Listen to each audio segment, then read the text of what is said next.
வணக்கம் உறவுகளே. சிந்தையில் செதுக்கப்பட்ட கதைகளை உங்களின் செவி வழியே செலுத்தும் முயற்சியினூடே செழிலி ஆடியோ நாவல்ஸுக்கு உங்களை வரவேற்பது உங்கள் செழிலி. இன்னைக்கு நாம கேட்க போற கதை இதயத்தின் அதிர்வு நீயா. இந்த கதை உங்களுக்கு பிடிச்சிருந்தா லைக் பண்ணுங்க, ஷேர் பண்ணுங்க, கதையை பத்தின கருத்துக்களை கமெண்ட் பண்ணுங்க, மறக்காம சேனலை சப்ஸ்கிரைப் பண்ணிடுங்க. அப்படியே பக்கத்துல இருக்க பெல் ஐக்கானையும் தட்டி விடுங்க. அப்பதான் நாங்க போடுற கதைகள் உங்களுக்கு உடனுக்குடனே கிடைக்கும். வாங்க இப்ப கதைக்குள்ள போகலாம். அதிர்வு 24. பாட்டியின் வரவை எண்ணி தூயவன் கடுப்பில் இருக்க, ஆதினியோ இது நம்ம லிஸ்ட்லயே இல்லையே, இப்ப இவன் வேற கத்துவானே என்றபடி முழித்தாள். நான் வேணும்னு சொல்லல, ஒரு பதற்றத்துல சொல்லிட்டேன் என்க, தூயவனோ எதுவும் கூறவில்லை. சரி, நீ வீட்டுக்கு போ என்க, அவளோ எது வீட்டுக்கு போகணுமா? உன்னை யாரு கவனிக்கிறது? டாக்டர் உன்னை கவனமா பாத்துக்க சொல்லியிருக்காங்க. அது மட்டும் இல்ல, இப்ப நான் வீட்டுக்கு போனா அப்புறம் அத்தை மாமா எல்லாரும் என்ன நினைப்பாங்க? இட்ஸ் ஓகே, நான் இங்க இருந்துக்கிறேன், நீ தூங்கு பேசாம என்க. இதற்கு மேல் அவள் எப்படியும் செல்ல மாட்டாள் என்று புரிந்தவன் பேசாமல் உறங்க எத்தனித்தான். சற்று கண்ணாசந்தவனின் மனக்கண்ணில் அவன் விழுந்ததை பார்த்து பதறி கண் கலங்கிய ஆதினியின் முகம் தோன்றவும் சட்டென கண் விழிக்க, தூயவன் படுத்திருந்த கட்டிலின் அருகில் உட்கார்ந்தபடியே உறங்கிக் கொண்டிருந்த ஆதினிதான் தெரிந்தாள். இவ எதுக்கு எனக்காக பதறுனா? இவ எதுக்கு எனக்காக கண் கலங்கனா? இது உண்மையா இல்ல இதுவும் இவளோட நடிப்பா என்று யோசித்துக் கொண்டிருந்தவனுக்கு எவ்வளவு முயன்றும் உறக்கம் வருவானே என்று சாதித்தது. மீண்டும் மீண்டும் அவள் கலங்கிய முகம் நினைவிற்கு வந்து அவனுடைய தூக்கத்தை கெடுக்க காரணமானவளோ நிம்மதியாக உறங்கிக் கொண்டிருந்தாள். ஏண்டி என் உசுர வாங்குற இப்படி என்று அவளை பார்த்தபடி நினைத்தவனுக்கு அவள் அமர்ந்தபடியே உறங்குவது வேறு சற்று வருத்தத்தை கொடுத்தது. அவன் வருத்தத்திற்கான காரணத்தை அவன் மனசாட்சி கேட்டாலும் இதற்கு பெயர் மனிதாபிமானம் என்று சாக்கு கூறிக்கொண்டான். தனக்கு கொடுக்கப்பட்ட 2 தலையணைகளில் ஒன்றை தன் அடிபடாத இடக்கையில் எடுத்தவன் அவள் அமர்ந்திருந்த இருக்கையில் அவள் கழுத்தின் பின் வைக்க, ஆழ்ந்த உறக்கத்தில் இருந்தவள் நல்ல வாகாக அதில் தலை வைத்து உறங்கினாள். பிறகு மருந்தின் வீரியத்தில் தூயவனின் கண்கள் சற்று சொருக, அவ்வாறு நித்ராதேவி அவனை ஆற தழுவி கொண்டாள். காலையில் நேரமாக எழும் பழக்கமுடைய தூயவனுக்கு முழிப்பு தட்ட, ஆதினியோ இன்னும் உறங்கிக் கொண்டுதான் இருந்தாள். வைத்தியம் என்ன கவனிக்கிறேன்னு இருந்துட்டு நல்லா தூங்குது பாரு என்று மனதினுள் நினைத்தவன் கழிப்பறை செல்ல எண்ணி எழும்ப, அவ்வளவு நேரம் அசந்து உறங்கியவளுக்கு அது மட்டும் எப்படி தெரிந்ததோ சட்டென கண் விழித்தவள், ஹே என்னாச்சு, எதுவும் வேணுமா என்று பதறி எழும்ப, இல்ல இல்ல அதெல்லாம் வேணாம், நான் ரெஸ்ட் ரூம் போகணும் என்றவன் செல்ல எத்தனிக்க, அவளோ சரிவா நான் கூட்டிட்டு போறேன் என்க. அவளை வினோதமாக பார்த்தவன், நீயா என்க. அவளோ அப்பொழுதுதான் தான் கூறியதை யோசித்தாள். இல்ல, கதவு வரைக்கும் கூட்டிட்டு போறேன்னு சொன்ன என்று தயங்கி கூற, அவள் முகபாவனையில் சிரிப்பு வந்தாலும் அதனை வெளிக்காட்டாமல், கையில தானே அடிபட்டிருக்கு, அதுவும் ஒரு கையில தான், நான் மேனேஜ் பண்ணிப்பேன் என்றவன் மெல்ல நடந்து கழிப்பறைக்கு சென்றான். ரொம்ப தான் ஓவரா பண்றான் இவன் என்று நினைத்து உதடு சுளித்தவள் அவன் வருவதற்காக காத்திருந்தாள். வந்ததும் அலைபேசியை எடுத்து மாதவனுக்கு அழைத்தான். அழைப்பை ஏற்ற மாதவனோ, சொல்லுடா. டேய் மாதவா, ஏதாவது செஞ்சு பாட்டி இன்னைக்கு வராதபடி செஞ்சிரு, உனக்கு புண்ணியமா போகும் என்க. அவனோ, யூ டூ லேட் ப்ரோ, நாங்க செங்கல்பட்டு கிட்ட வந்துட்டோம், இன்னும் கொஞ்ச நேரத்துல அங்க வந்துருவோம் என்று சாதாரணமாக அவன் தலையில் இடியை இறக்க, என்னடா சொல்ற, இப்போ நைட்டோட நைட்டா கிளம்பிட்டீங்களா, அந்த கிழவி கிட்ட போன குடு என்றவன் மீனாட்சி அம்மாளிடம், பாட்டி உனக்கு இது தேவையா, நீயே இப்பதான் ஹாஸ்பிட்டல்ல இருந்து வீட்டுக்கு வந்திருக்க, இதுல நீ என்ன கவனிக்க போற, உன்னை நான் கூப்பிட்டனா என்றான் காட்டமாய். டேய் படவா, அதெல்லாம் நான் நல்லாவே இருக்கேன், நீ இவ்ளோ பதறுறத பார்த்தா ஏதோ கோல்மால் வேலை பண்ணிட்டு இருக்க போல, இரு வந்து உன்னை கவனிச்சுக்கிறேன் என்க.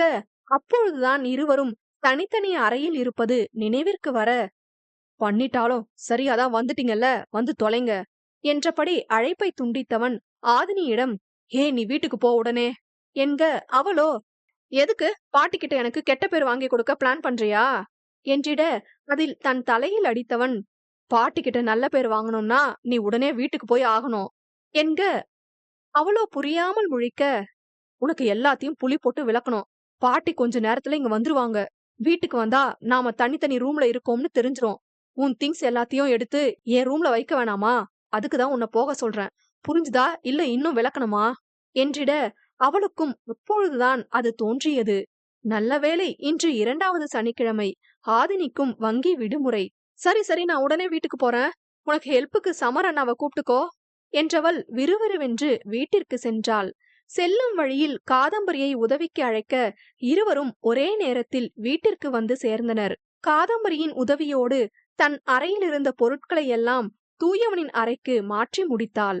தூயவன் அறை ஆதினி அறை என்று தனித்தனியாக இருந்தது இப்பொழுது தூயவன் ஆதினி அறை என்று ஒன்றாக மாறியது. ஆனால் தனித்து கிடக்கும் இருவரின் இதயங்கள் ஒன்று சேருமா? ஹே ஆது, நான் கேட்டுக்கிட்டே இருக்க. வேலைய முடி சொல்றேன்னு சொன்னல, சொல்லிப்போ. எதுக்கு 2 பேரும் தனித்தனி ரூம்ல தூங்குறீங்க? உங்களுக்கு கல்யாணம் ஆயிடுச்சுன்னு ஞாபகம் இருக்குதா இல்லையா என்று இவ்வளவு நேரம் பொறுமையாக கேட்டு கொண்டிருந்தவள் இப்பொழுது கண்டிப்பாக கேட்க அவளை பார்த்து பெருமூச்சு விட்ட ஆதினியோ, கல்யாணம் ஆயிடுச்சுன்னு ஞாபகம் இருக்கிறதுனாலதான் ஒரே வீட்ல இருக்கோம். ஏண்டி, ஒரே ரூம்ல இருக்கிற அளவுக்கு நாங்க அப்படியே ஒற்றுமையா இருந்து கிழிச்சிட்டோம். போடி இவளே. அந்த ஆளு முகம் கொடுத்து கூட பேச மாட்டேங்கிறான். என்ன எழவு காரணம்னு சொல்லி தொலையவும் மாட்டேங்கிறான். நானும் எவ்வளவுதான் பொறுமையா போறது? ஒண்ணு முழுசா கெட்டவனா இருக்கணும், வெறுத்து தொலைச்சிருவேன். இல்லனா முழுசா நல்லவனா இருக்கணும், மனச மாத்திக்க யோசிப்பேன். இவன் நேரத்துக்கு ஒரு மாதிரி நடந்துக்கிறான். என்ன செய்ய சொல்ற என்று ஒரே மூச்சாக கூறி முடிக்க காதம்பரிக்கு ஒன்று மட்டும் நன்றாகவே புரிந்தது. ஆதினியின் மனதினுள் தூயவனுக்கான இடம் பதிவு செய்யப்பட்டு விட்டது என்றும், வாழ்க்கையை ஏற்று வாழ தயாராகத்தான் இருக்கிறாள் என்றும், தூயவன்தான் ஒத்துழைக்க மாட்டேன் என்கிறான் என்றும் நன்றாகவே புரிந்தது. சரி விடுடி, கூடிய சீக்கிரம் கண்டுபிடிப்போம் என்க ஆதினியோ, என்னத்த என்றாள். அதற்கு உதடு மடித்து சிரித்த காதம்பரி, உன் மனசுல என்ன இருக்குன்னு கண்டுபிடிச்சிட்டேன். அண்ணா மனசுல என்ன இருக்குன்னு கண்டுபிடிப்போம் என்றாள். என்ன என்ன என் மனசுல என்ன என்று முறைத்தபடி ஆதினி கேட்க, அதெல்லாம் எனக்கு தெரியும். சரி, எனக்கு ஒரு டவுட். ஒருவேளை கல்யாணத்துக்கு முன்னாடி அண்ணன் வாழ்க்கையில லவ் எதுவும் இருந்திருக்குமோ? இதை யோசிக்காம இருப்பேனா? ஆனா அப்படி எனக்கு தோணலையே. அப்படியே இருந்தாலும் அன்னைக்கு தாலி கட்டுறதுக்கு முன்னாடி அத காரணமா என்கிட்ட சொல்லிருப்பான் தானே. இதை எதுக்கு என்கிட்ட மறைக்கணும் என்றாள். இல்ல, அது அவருக்கு உன் மேல வேற ஏதோ கோபம் இருக்கு. அது முதல் கோபம். 2வது, உன்கிட்ட ரெக்வஸ்ட் பண்ணி கேட்டோம், நீ கல்யாணத்துக்கு சம்மதம்னு சொன்னது. இது 2வது கோபம். இது போக ஏதோ அவருக்கு லவ் ஸ்டோரி இருக்கும்னு எனக்கு தோணுது எனவும் தான் ஆதினிக்கு அன்று அவன் குலதெய்வ கோவிலில் தனியே சென்று அலைபேசியை பார்த்து சிரித்தது நினைவிற்கு வந்தது. ஏ ஆமா காது என்றவள் அந்த நிகழ்வை கூற, பாத்தியா சொன்னல, இப்ப யாரோ இருக்காங்க என்க ஆதினிக்கோ ஒரு கணம் முகம் சுருங்கியது. சட்டென முகத்தை இயல்பாய் வைத்தாலும் காதம்பரி கண்டு கொண்டாள். அப்பொழுதுதான் இருவருக்கும் அவனுடைய அறையில்தானே இப்பொழுது நின்று பேசுகிறோம் என்று தோன்றியது. அதாவது இப்பொழுது அவன் அறை முழுக்க தேடினால் ஏதேனும் கிடைக்க வாய்ப்பிருக்கிறது என்று ஒரு சேர தோன்ற, ஆதினியோ அவளை பார்த்து தலையசைக்க அவளின் எண்ணத்திற்கு ஆமோதிக்கும்படி காதம்பரியும் தலையசைத்தாள். இருவரும் சேர்ந்து தேட எத்தனிக்க அதற்குள் ஆதினியின் அலைபேசி ஒலித்தது. தூயவன்தான். பொறுக்காதே இவனுக்கு என்று புலம்பியபடி அழைப்பை ஏற்று காதில் வைத்தவள், என்ன என்றாள். என்ன பண்ற? பாட்டி இன்னும் 10 நிமிஷத்துல வந்துருவாங்க, சீக்கிரம் வா நீ என்க சரி என்று அழைப்பை துண்டித்தவள், ஏ காது, இப்ப தேட முடியாதுடி. இவன் வேற உடனே வர சொல்றான். அது மட்டும் இல்ல, துரைக்கு ரூம் பக்கா கிளீனா இருக்கணும். நாம தேடி ஏதாச்சும் கலைஞ்சதுன்னா மாட்டிப்போம். அதனால நேரம் பார்த்து நான் நேக்கா தேடுறேன். சிக்காமையா போயிட போறான், பாத்துக்கலாம். நான் போய் குளிச்சுட்டு வரேன் என்றவள் குளித்து கிளம்பி தயாராகி வர, பிறகு ஆதினியும் காதம்பரியும் மருத்துவமனைக்கு சென்றனர்.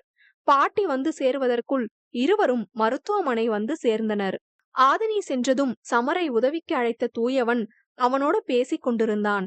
தூயவனிடம் பேசிக் கொண்டிருந்த சமருக்கோ திடீரென குளிர்காற்று வீச, கேசம் காற்றிலாட, மருத்துவமனை வாடை கூட மறிக்கொழுந்தாய் மணக்க, அவள் வருவாளா அவள் வருவாளா என்று பின்னணி பாடல் ஒலிக்க சட்டென வாயிலை நோக்கினான்.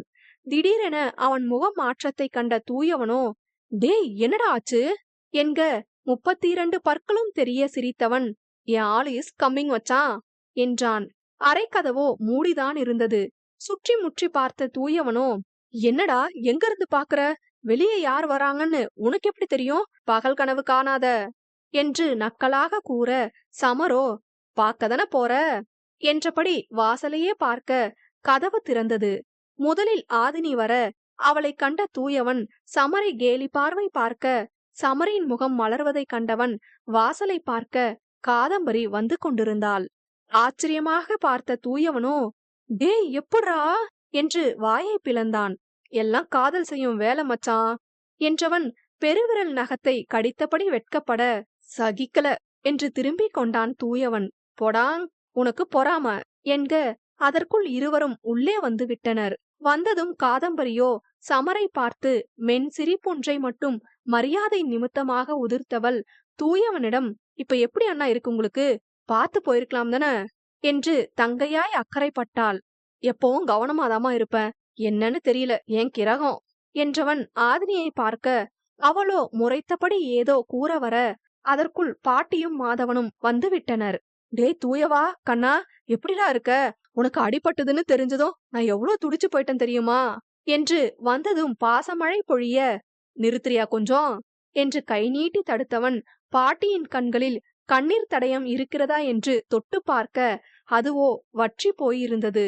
ஆஹா, கண்டுபிடிச்சிட்டானே, பிளண்டர் மிஸ்டேக் என்று மனதினுள் நினைத்த மீனாட்சி பாட்டியோ, அது இல்லடா தூயவா, வரும்போது முழுக்க அழுதுகிட்டே வந்தனா, அதான் கண்ணீர் ஸ்டாக் இல்லாம போயிடுச்சு என்று பச்சை போய் புழுக, அதெல்லாம் நம்புபவனா நம் தூயவன்? பேச்சினை மாற்றும் பொருட்டு ஆதினியோ, வாங்க பாட்டி, வந்ததுல இருந்து நின்னுட்டே இருக்கீங்க, உட்காருங்க, நீங்களும் உட்காருங்க மாதவன் என்றிட, பாட்டியோ, அட அட, பெரியவங்க கிட்ட எப்படி மரியாதையா நடந்துக்கணும்னு என் பேத்தி கிட்டதான் கத்துக்கணும் என்று பாராட்ட தூயவனுக்கோ புகைந்தது.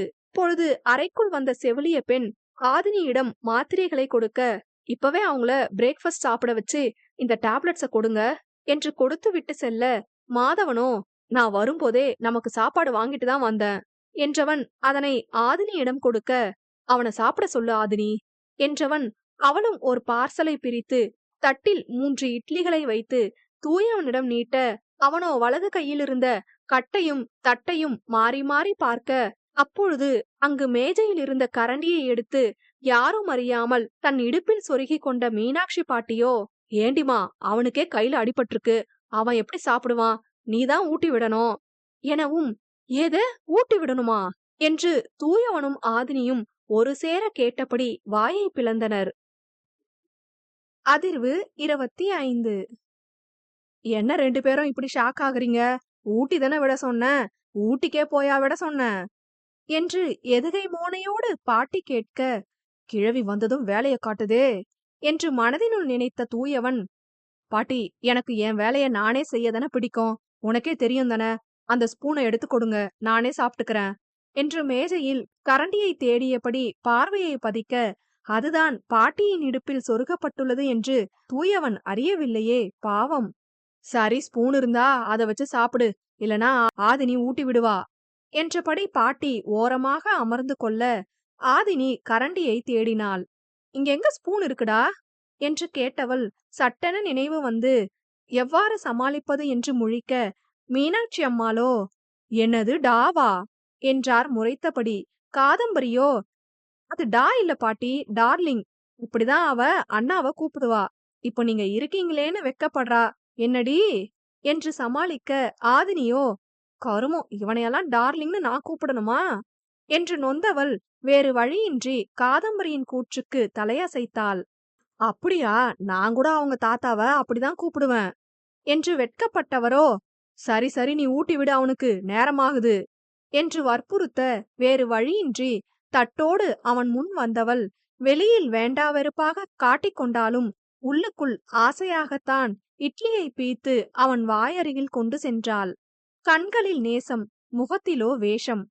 தூயவன், இவ கையாலெல்லாம் சாப்பிடணும்னு என் தலை எழுத்து என்று அவளை முறைத்தபடி பார்த்தவன் வேறு வழியின்றி வாயை திறந்தான்.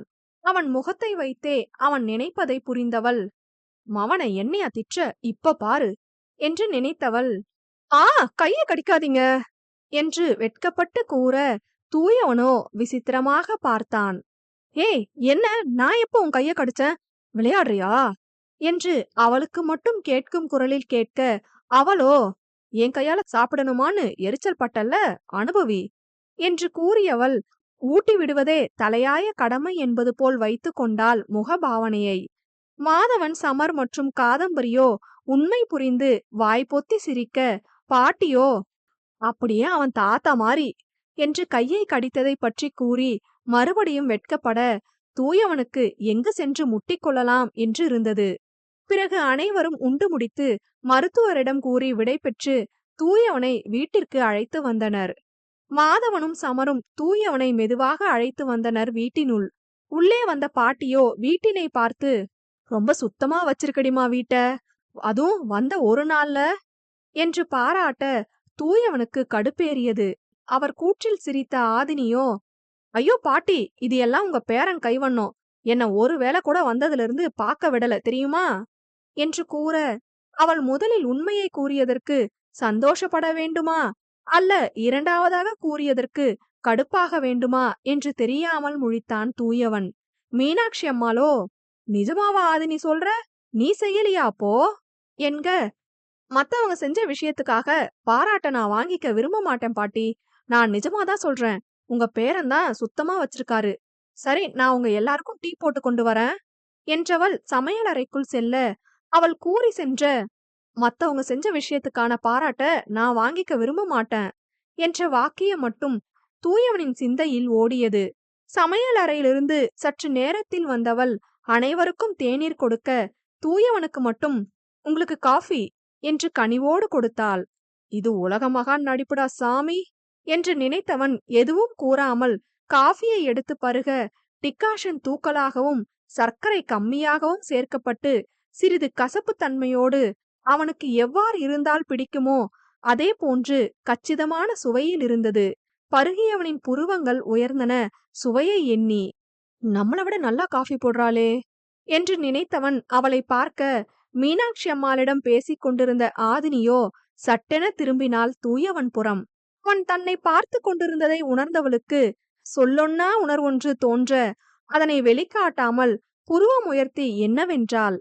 சட்டென அவள் தன்புறம் திரும்புவாள் என்று எதிர்பாராத தூயவனோ ஒரு கணம் தடுமாற, பின் ஒன்றுமில்லை என்று திரும்பிக் கொண்டான். ஆக மொத்தம் இருவரின் மனதிலும் ஒருவரை ஒருவர் பற்றி நல்லவிதமாக தோன்றினாலும் அவரவர் செய்த செய்கைகள் இருவரையும் ஒருவருக்கொருவர் நம்ப விடாமல் செய்ய, எது உண்மை முகம் என்றறிய முடியாமல் கடிகார பெண்டுலமாய் அல்லாடினர் இருவரும்.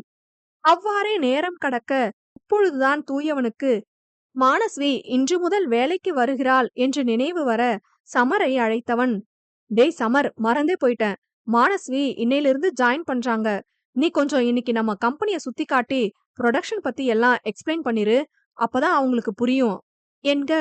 சரி மச்சான், நான் பாத்துக்கிறேன் என்றான் சமர். அதனை கேட்ட ஆதினியோ, மானஸ்வியா, எங்கேயோ கேட்ட பேர் மாதிரி இருக்கே, யார் அவங்க, இப்ப எப்படி இத பத்தி கேக்குறது என்று யோசித்துக் கொண்டிருக்க, அதற்குள் மீனாட்சி பாட்டியோ, யார் தூயவா அது என்று சரியாக கேட்டார். அப்பாடா, பாட்டி இருக்க பயமேன் என்று நினைத்தவள் பெரிதாக அலட்டிக் கொள்ளாமல் அலைபேசியை நோண்டும் பாவனையை கொடுத்தாலும் செவிகளோ தூயவனின் பதிலுக்காக காத்திருந்தன. அன்னைக்கு குலதெய்வ கோவில்ல நம்ம மாதவனை மாப்பிள கேட்டு ஒருத்தர் அவர் பொண்ண கூட்டிட்டு வந்தாருல்ல, அந்த பொண்ணுதான் பாட்டி, வேலை கேட்டு வந்திருந்தாங்க, நல்ல பொண்ணு வேற, அதான் எனக்கு பிஏவா சேர்த்துக்கிட்டேன் என்றிட, எது பிஏவா, இவன் என்ன ஏதோ பல நாள் பழகுன மாதிரி நல்ல பொண்ணுன்னு சர்டிபிகேட் எல்லாம் கொடுக்கறான், அவ்வளோ சீக்கிரம் இவன் யாரையும் நம்ப மாட்டானே என்று ஆதினியின் மனதில் சிறு பொறாமை எட்டி பார்த்ததோ என்னவோ. ஓ, அந்த பொண்ணா, சரி தூயவா என்றதோடு நிறுத்தி கொண்டார் மீனாட்சி. காதம்பரியோ, சரி ஆது, நான் கிளம்புறேன், நீ அண்ணாவை கவனிச்சுக்கோ என்று பேசிக் கொண்டிருக்க, சமரோ, கிளம்ப போறாங்களா, ஒரு பகுமானத்துக்கு நான் பாட்டுக்கு இனிமே உங்ககிட்ட நானே இத பத்தி கேட்க மாட்டேன்னு சொல்லிட்டேன், ஆனா உங்க முடிவு தெரியாம என் மனசு அல்லாடுதே, நானா இப்போ உங்ககிட்ட வந்து பேசுனா என்ன கேவலமா நினைப்பீங்க, ஏதாவது செய்யணுமே இப்போ என்று நினைத்தவன் வராத அழைப்பை வந்ததாக காட்டிக்கொண்டு அலைபேசியில் பேசுவது போல வெளியே வந்தவன் அவளின் ஸ்கூட்டியின் டயரில் காற்றினை வெளியேற்றிவிட்டு பின்பு எதுவும் தெரியாதது போல் வந்து அமர்ந்து கொண்டான். சரி, ஓகே, பாய்டி, பாய் அண்ணா, உடம்ப கவனிச்சுக்கோங்க, நான் வரேன் பாட்டி என்றவள் சமரிடம் ஒரு பார்வையை மட்டும் வீசியவள் சென்று விட்டாள்.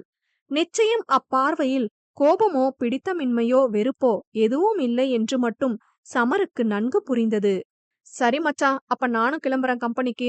வரேன் ஆதினி, பாய் பாட்டி என்றவன் செல்ல போக அவனை சந்தேகமாக ஏறிட்ட பாட்டியோ, என்னமோ நடக்குது, மர்மமா இருக்குது என்று பாட்டு படிக்க சமருக்கோ பக்கென்று ஆனது. ஒருவேளை பாட்டி கண்டுபிடிச்சிருச்சோ, நமக்கு எதுக்கு வம்பு, கண்டுக்காம போவோம் என்று நினைத்தவன் விட்டால் போதுமென ஓடிவிட்டான். வண்டியின் டயரையும் வண்டியையும் மாறி மாறி பார்த்தவள் செய்வதறியாது நிற்க, எதுவும் தெரியாதது போல் அவளிடம் வந்தவன், என்னாச்சுங்க என்றான். டயர் பஞ்சர், வரும்போது நல்லாதான் இருந்துச்சு, எந்த படுபாவி பண்ண வேலைன்னு தெரியல என்க சமருக்கோ புரை ஏறியது. ஏங்க, யாருன்னு தெரியாம ஏன் திட்டுறீங்க?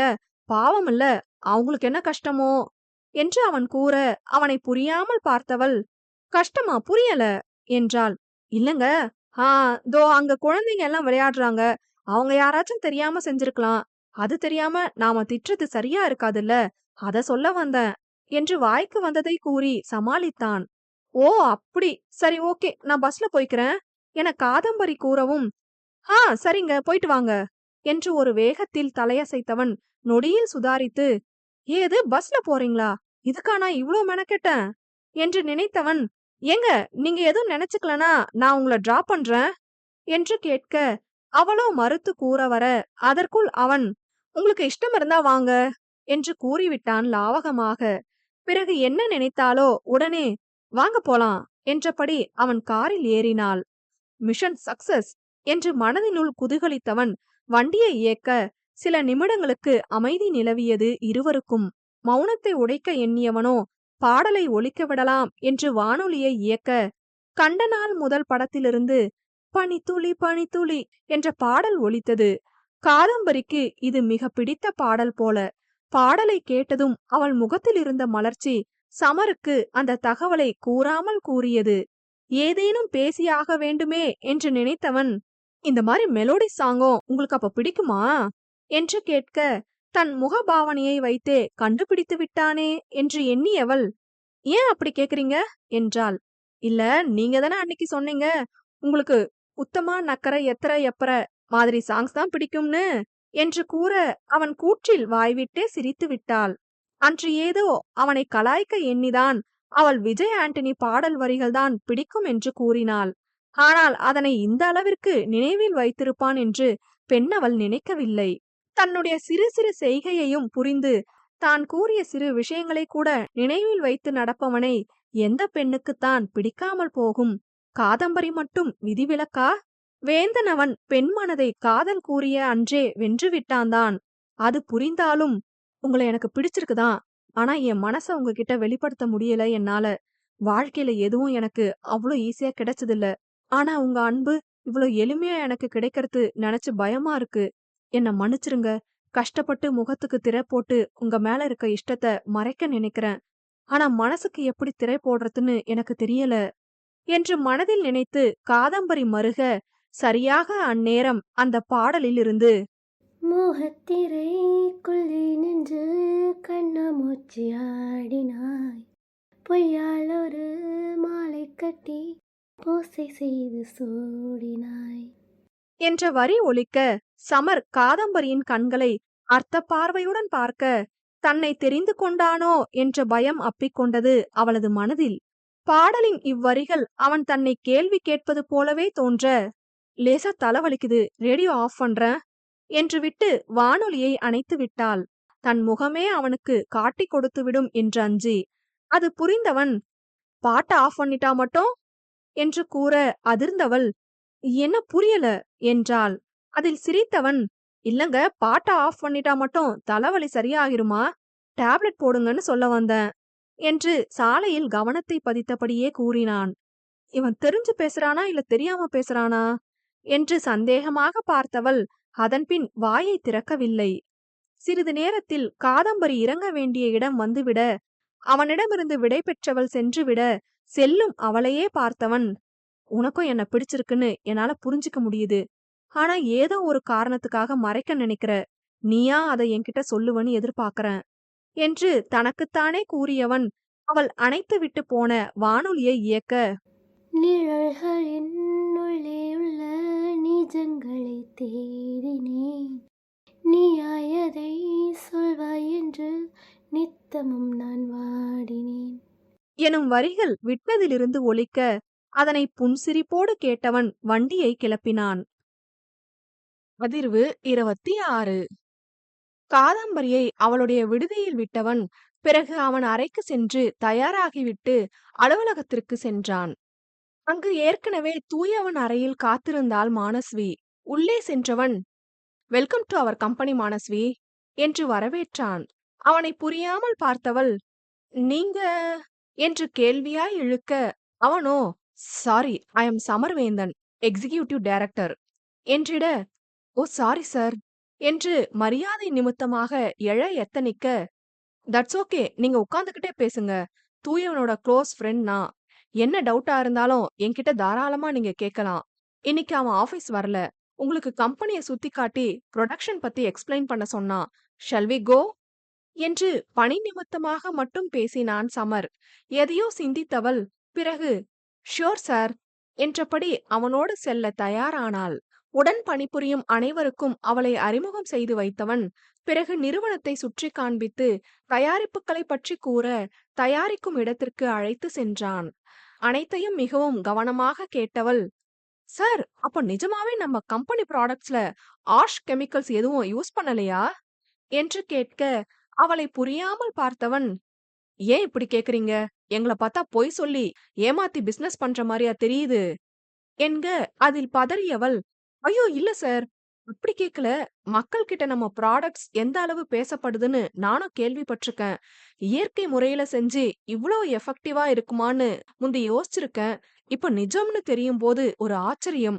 அதான் அப்படி கேட்டுட்டேன். சாரி சார்" என்க, "அது சரி" என்றவன் அவளிடம் ஒரு கோப்பை ஒப்படைத்து, "இதுல என்னென்ன ப்ராடக்ட்ஸுக்கு என்னென்ன நேச்சுரல் இன்கிரிடியன்ட்ஸ் யூஸ் பண்றோம்னு இருக்கும். இத நீங்க ப்ராஜெக்ட் சம்பந்தமா பவர் பாயிண்ட்ஸ், மெயில்ஸ் எல்லாம் கிரியேட் பண்ணும்போது ரெஃபரன்ஸ்க்கு வச்சுக்கோங்க.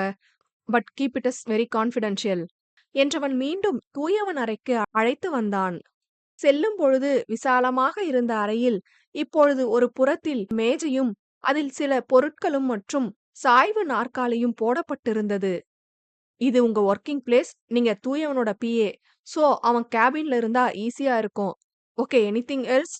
என்று அவளை கேள்வியாக நோக்க அவளோ, "nothing sir, thanks for your arrangements" என்றவள் அவளிடத்தில் வெற்றி களிப்போடு அமர்ந்தாள். அவளை யோசனையோடு பார்த்த சமரோ பின்பு அவன் பணியை பார்க்க சென்று விட்டான். சமரும் காதம்பரியும் வீட்டிலிருந்து கிளம்பியதும் பாட்டியோ, "சரி ஆதினி, அவன உங்க ரூமுக்கு கூட்டிட்டு போய் படுக்க வை. நான் அவனுக்கு சூப்பு வச்சு எடுத்துட்டு வரேன்" என்று விட்டு சமையலறைக்கு செல்ல, ஆதினியோ, "சரிங்க பாட்டி" என்றபடி தூயவனின் கையை பிடிக்க அவளை தடுத்தவன், "நானே வந்துக்கிறேன்" என்றான். "ரொம்பத்தான்" என்று விட்டு அவள் அறைக்குள் சென்றுவிட, பின்னே மெதுவாக நடந்து அறைக்குள் வர அறை இருந்த கோலத்தைக் கண்டு தூயவனுக்கு தலை சுற்றியது. உச்சபட்ச கடுப்பில் மூக்கு புடைக்க கோபம் கொண்டவன், "ஏய் அறிவில்ல, இதுதான் நீ ரூம் அரேஞ்ச் பண்ற லட்சணமா? எதுலயும் கொஞ்சம் கூட நீட்னஸ் கிடையாதா? என் ரூம் எவ்ளோ கிளீனா நான் வச்சிருப்பேன் தெரியுமா? இப்படி சந்தக்கடை மாதிரி போட்டு வச்சிருக்க" என்று அடிக்குரலில் சீறியவன் ஒரு வேகத்தில் அறையை ஒழுங்குபடுத்த எண்ணி கையை அசைத்துவிட, சுள்ளென்று கையில் வலி எடுக்கவும், "அம்மா" என்றபடி சுவற்றில் சாய்ந்து விட்டான். அவன் கர்ஜித்ததில் முதலில் திடுக்கிட்டுதான் போனாள் பெண்ணவள். பிறகு அவன் கூறிய கூற்றில் புரியாமல் முழித்தவள் அவன் வலி உணர்ந்ததும் பதறி அருகில் வந்தாள். "ஹே, கைய அசைக்க கூடாதுன்னு டாக்டர் சொன்னாருல்ல. இங்க பாரு, இப்போ உனக்குதான் வலி எடுக்கும். முதல்ல நீ வந்து பெட்ல உட்காரு" என்றவள் அவனை கைத்தாங்கலாக அழைத்து வந்து அமர வைத்தாள். சற்று முன் தான் அவளை திட்டியதை கூட பெரிதாக எண்ணாமல் தனக்கு வலி என்றதும் அவள் அனைத்தையும் மறந்து எனக்காக பதறுகிறாளே என்று சிந்தித்தவனுக்கு அப்பொழுதுதான் ஒன்று நினைவிற்கு வந்தது. இன்று காலைதானே அவள் பொருட்களை அந்த அறையிலிருந்து இங்கு கொண்டு வந்தாள் என்றும், பாட்டி வந்து விடுவார்கள் என்று தான் தானே அவளை அவசரமாக வர கூறினோம் என்றும், அறையை அலங்கோலமாக பார்த்ததில் அந்த நிதர்சனம் நினைவிற்கு வராமல் போக அவசரப்பட்டு திட்டிவிட்டோமோ என்று இப்பொழுதுதான் தோன்றியது. அவன் முதுகின் பின் தலையணையை வைத்தவள், "ஆமா, நீ ஓகே தானே? நேத்து கீழே விழுந்ததுல தலையில ஏதோ உனக்கு அடிபட்டுடுச்சா என்றவள் மிக அக்கறையாக அவன் தலையை அங்கும் இங்கும் ஆட்டியபடி ஆராய, அதில் புரியாமல் முழித்தவன், ஹே என்ன பண்ற நீ? தலையில எல்லாம் அடிபடல, ஏன் கேக்குற என்றான் இம்முறை சற்று தன்மையாக. அதுவா, இல்ல இப்படி பைத்திய மாதிரி அப்பப்ப கத்துறல்ல, அதான் கேட்டேன் எனவும் அவளை முறைத்தான் தூயவன். பின்ன என்னையா, வந்ததும் வராததுமா இப்படி கத்துற? இன்னைக்கு காலையில தானே நான் அவசர அவசரமா என் திங்ஸ் எல்லாம் இங்க ஷிப் பண்ண, அதையாச்சும் ஒழுங்கா செய்ய விட்டியா? சீக்கிரமா பாட்டி வந்துருவாங்கன்னு வர சொல்லிட்டு இப்ப ஏதோ எதுவும் தெரியாத மாதிரி இப்படி கத்துற? மவன, ஓரளவுக்கு தான் பொறுமையா இருப்பேன், ரொம்ப பேசுன குடிக்க போற சூப்ல சூனியம் வச்சிருவன், ஜாக்கிரத என்று மூச்சு விடாமல் பேசியவள் மூச்சு வாங்கியபடி அமர்ந்தாள். அவள் கூறிய விதத்தில் சிரிப்பு வர உதடு மடித்து சிரித்தவன் சட்டென அவள் பார்ப்பதற்குள் சகஜமாக எத்தனிக்க அவளோ பார்த்து விட்டாள். அவன் அவள் முன் சிரித்து இப்பொழுதுதான் முதல் முறை பார்க்கிறாள். அவனின் அந்த நொடி நேர சிரிப்பை மனதினுள் சேமித்தவள், டேய் இப்ப நீ சிரிச்சதான என்று கேட்க, அவனோ இல்லையே என்றான். பொய் சொல்லாத, நீ சிரிச்சத நான் பார்த்தேன். ஒரு மனுஷி ஆக்ரோஷமா பேசுனா உனக்கு சிரிப்பு வருதா? கொய்யால உன்ன என்று அடிக்க வர, தன் இடக்கையால் அவளை தடுக்க எண்ணி அவள் கையை பற்றி சாரி என்றான் தூயவன் அழுத்தமாய். இதனை எதிர்பார்க்காதவள் பேந்த பேந்த முழிக்க, டக்குன்னு ரூம் இப்படி பார்த்ததும் டென்ஷன் ஆயிட்டேன், மத்த எதுவும் யோசிக்க தோணல, அதான் கத்திட்டேன் என்றான் அமைதியாக. நான் சண்டை போடுற மூடுக்கு வந்தா இவன் ஆஃப் ஆயிடுறானே, சரியான சுவிட்ச் போட்ட ரோபோவா இருப்பான் போல, எப்போ எப்படி இருப்பான்னு கணிக்க முடியலையே, இவனை எப்படி சமாளிக்க போறேனோ என்று நொந்தவள் யோசித்தபடியே செல்ல எத்தனிக்க, அவனோ ஹே எங்க போற நீ என்றான். புரியாமல் பார்த்தவள், ஏன் என்னாச்சு, எனக்கு கொஞ்சம் வேலை இருக்கு என்க, அப்படியெல்லாம் உன்னை எஸ்கேப் ஆக விட்டுருவேனா? நான் சொல்ல சொல்ல இப்ப நீ ரூம அரேஞ்ச் பண்ணணும், முதல்ல அந்த வார்ட்ரோப நீட் பண்ணு என்றிட, எது, நீ சொல்ல சொல்ல செய்ய நான் என்ன உன் வேலைக்காரியா, போடா டே என்று இலக்காரமாக அவள் சிரிக்க, ஓ அப்படிங்களா மேடம், சரி ஓகே, என் ரூம் தானே, நானே செஞ்சுக்கிறேன், ஒரு கையில தானே அடிபட்டிருக்கு, தட்ஸ் ஓகே, நான் மேனேஜ் பண்ணிக்கிறேன் என்று பாவமாக கூறியவன் எழப்போக அவனை அமர வைத்தவள், டேய் என்னை எமோஷனல் பிளாக்மெயில் பண்றியா என்று முறைத்தபடி கேட்டாள். அவனுக்கும் தெரியும் அவன் அதைத்தான் செய்கிறான் என்று. அவளை பிடிக்காவிட்டாலும் அவள் தன்மேல் காட்டும் அக்கறை அவனுக்கு புதுவித உணர்வை கொடுத்தது. தான் இவ்வாறெல்லாம் நடந்து கொண்டதில்லை என்றும் அவனுக்கே புரிந்தது. என்னாச்சு எனக்கு, இவகிட்ட மட்டும் ஏன் இப்படி நடந்துக்கிற, தப்பு தூயவா என்று ஒரு மனம் எச்சரிக்க, மறுமனமோ எனக்கு என் ரூம் நீட்டா இருக்கணும், அவ பொருளை தானே அவ அடுக்கி வைக்கிறா, ஒவ்வொரு தடவையும் நான் ஏன் இவளுக்கு செய்யணும், அவதான் செய்யணும், சோ இது எமோஷனல் பிளாக்மெயிலாவே இருந்தாலும் தப்பில்ல என்று கூற, இரண்டாம் மனதின் குரலுக்கு செவி சாய்த்தான். ஹே வேற என்ன செய்ய சொல்ற, எனக்கு என் ரூம் நீட்டா இருக்கணும் அவ்வளவுதான், செய்ய முடிஞ்சா செய், இல்லனா நீ கிளம்பு, ஐ வில் மேனேஜ் என்றவன் எழுந்து சுத்தம் செய்ய எத்தனித்தான். சரியான டார்ச்சர்ப்பா என்று நொந்தவள், டேய் ரொம்ப சீன் போடாத, நானே செஞ்சு தொலைறேன், பட் இப்போ ஒரு வேலை இருக்கு, முடிச்சிட்டு 1/2 மணி நேரத்துல வந்துடுறேன் என்க, சரியென தலையசைத்தவன் அமர்ந்தான்.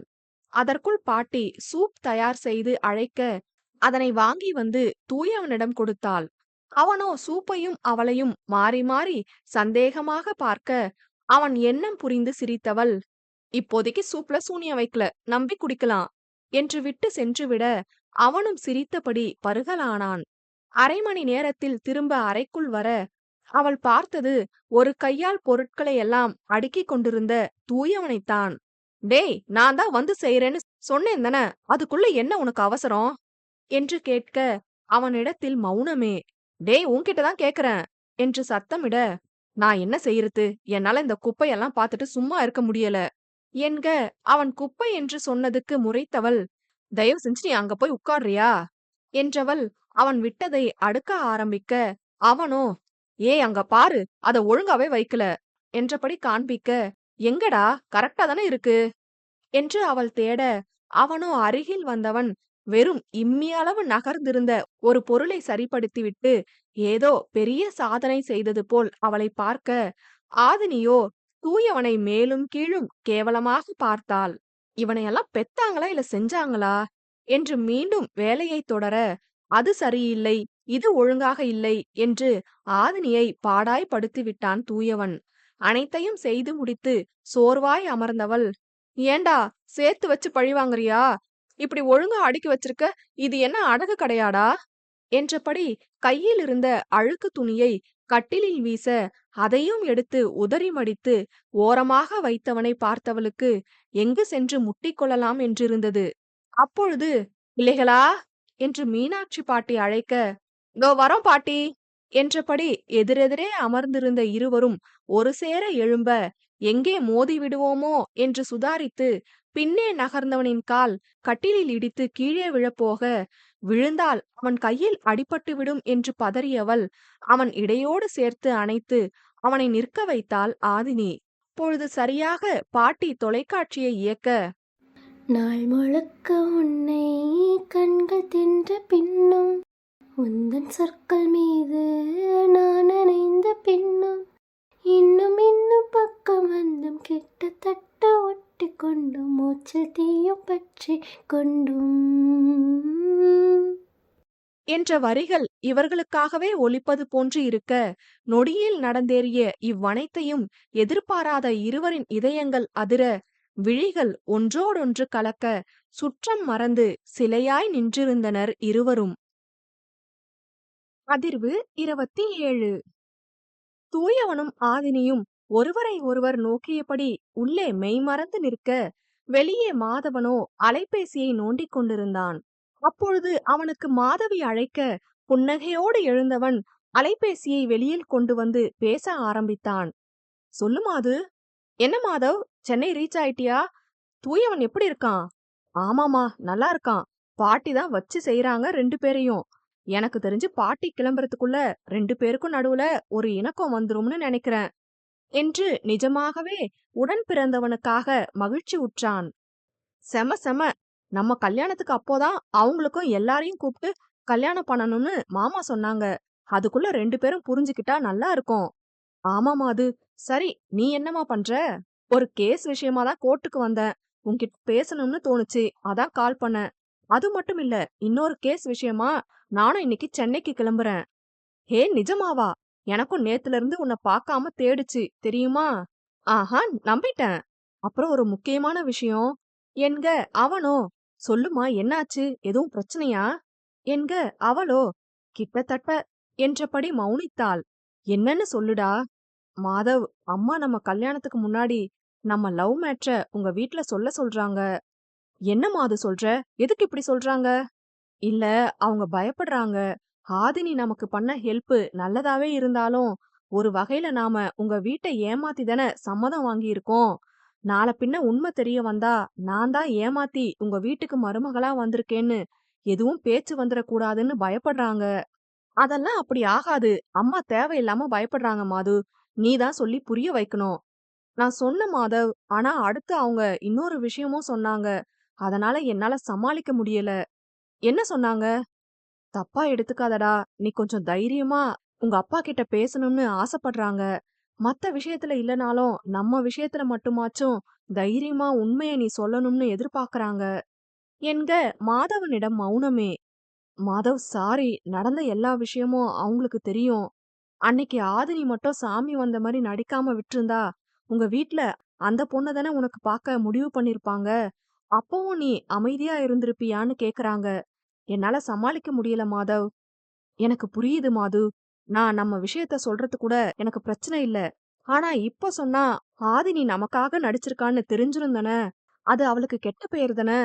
என்க ஆமால, இத நான் யோசிக்கவே இல்லையே. ஆனா அம்மா ரொம்ப ஸ்ட்ராங்கா இருக்காங்க. நீ விஷயத்த சொல்லலனா அவங்க கண்டிப்பா சொல்லுவேன்னு சொல்றாங்க. என்னடா செய்யறது? "சரி மாது, யோசிப்போம். நீ நாளைக்கு வா, எல்லாரும் பேசி முடிவுக்கு வரலாம்." என்க அவளும் சரியென்றபடி அழைப்பை துண்டித்தாள். அங்கு அறையில் மோன நிலையில் இருந்த இருவரில் முதலில் சுதாரித்த ஆதினியோ, "பயபுள்ள எப்படி பாக்கறான் பாரு. இப்படி வச்ச கண்ணு வாங்காம பாப்பானா, ஆனா என்ன பிடிக்காதாம்" என்று மனதில் நினைத்தபடி பார்க்க, அவளின் மனமோ, "ஓ, அப்ப நீயும் அவனை பிடிச்சு போய் தான் இவ்ளோ நேரம் மெய்மறந்து பார்த்த" என்று கேள்வி எழுப்ப, அதனை தூர ஒதுக்கியவள், "ஹலோ பாஸ், எவ்ளோ நேரம் இப்படி என்ன சைட் அடிக்க போறீங்க?" என்று கேட்க, அப்பொழுதுதான் தன்னிலை அடைந்தவன், "சாரி, அது" என்று வார்த்தைகள் தடுமாற, அவன் செய்கையில் ஆதினி சிரிக்க, ஹே, ரொம்ப சிரிக்காத. சைட் எல்லாம் அடிக்கல, அதுவும் உன்ன போய் என்று தூயவன் தோளை குலுக்க, அது சரி, பாட்டி கூப்பிட்டாங்க, வந்து சேரு என்றபடி முன்னே சென்றால் உதட்டோரம் முளைத்த வெட்க சிரிப்பை மறைத்தபடி. ச்சே, என்னடா தூயவா உனக்கு ஆச்சு? இப்படியா செய்வ? என்ன நினைப்புல இப்படி நீ செஞ்ச? அவ செஞ்சது எல்லாம் மறந்து போச்சா என்று தன்னைத்தானே திட்ட, பிறகு இது வெறும் பாலின ஈர்ப்பு என்று அவனே காரணம் தேடிக்கொண்டான். பாவம், அவனறியாமலேயே அவன் மனதில் அவளுக்கு ஒரு இடம் உருவாகிக் கொண்டிருப்பது புரியாமல். அலுவலகத்தில் கோப்புகளை ஆராய்ந்து கொண்டிருந்த மானஸ்விக்கு தூயவன் அழைத்தான். Hello sir. வெல்கம் மானஸ்வி. என்னால இன்னும் ஒரு வாரத்துக்கு ஆபீஸ்க்கு வர முடியாத சுச்சுவேஷன். ஒரு சின்ன இன்ஜூரி. என்னாச்சு sir? Are you okay? Yeah, I am okay Manasvi. நம்ம புது ப்ராடக்ட் லான்ச் விஷயமா எனக்கு அந்த இன்கிரீடியன்ஸ் ஃபைல் தேவைப்படுது. சமர் வேற ஏதோ வேலையா வெளியே போயிருக்கான்.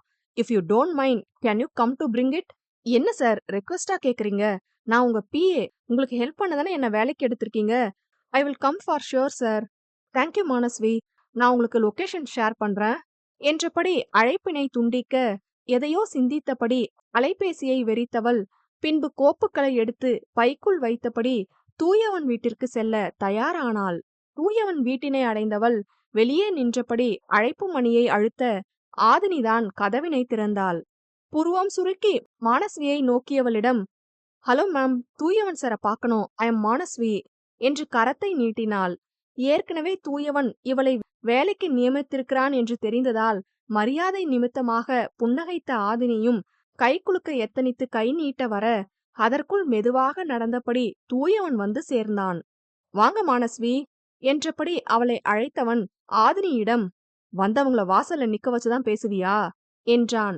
அது தன் தவறுதான் என்று உணர்ந்தாலும் அவள் முன்னே தூயவன் தன்னை கடிந்து கொண்டது ஆதினிக்கு அசௌகரியமாக இருந்தது. சாரி மானஸ்வி, ஏதோ ஒரு ஞாபகத்துல உள்ள கூப்பிட மறந்துட்டேன்.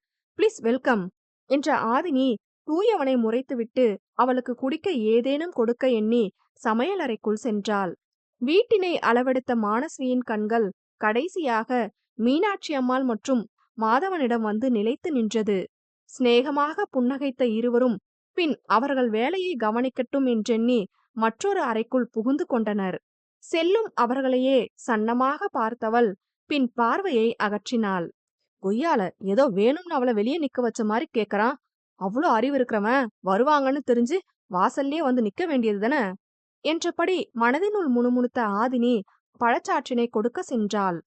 எடுத்துக்கோங்க என்றபடி கொடுக்க சிறு சிரிப்போடு வாங்கிக் கொண்டவள் மடிக்கணினியை திறந்து வேலையை கவனிக்கலானாள். ஆதினியும் அவர்கள் வேலையை கவனிக்கட்டும் என்று எண்ணி அவள் அறைக்குள் புகுந்து கொண்டாள். ஹாலில் அமர்ந்து தூயவன் கூற கூற மடிக்கணினியில் தட்டச்சு செய்தவள் அவன் கூறிய அனைத்தையும் செவ்வனே செய்து முடித்தாள்.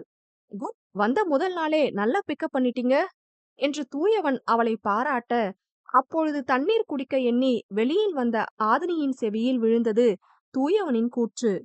ஏது பிக்கப்பா?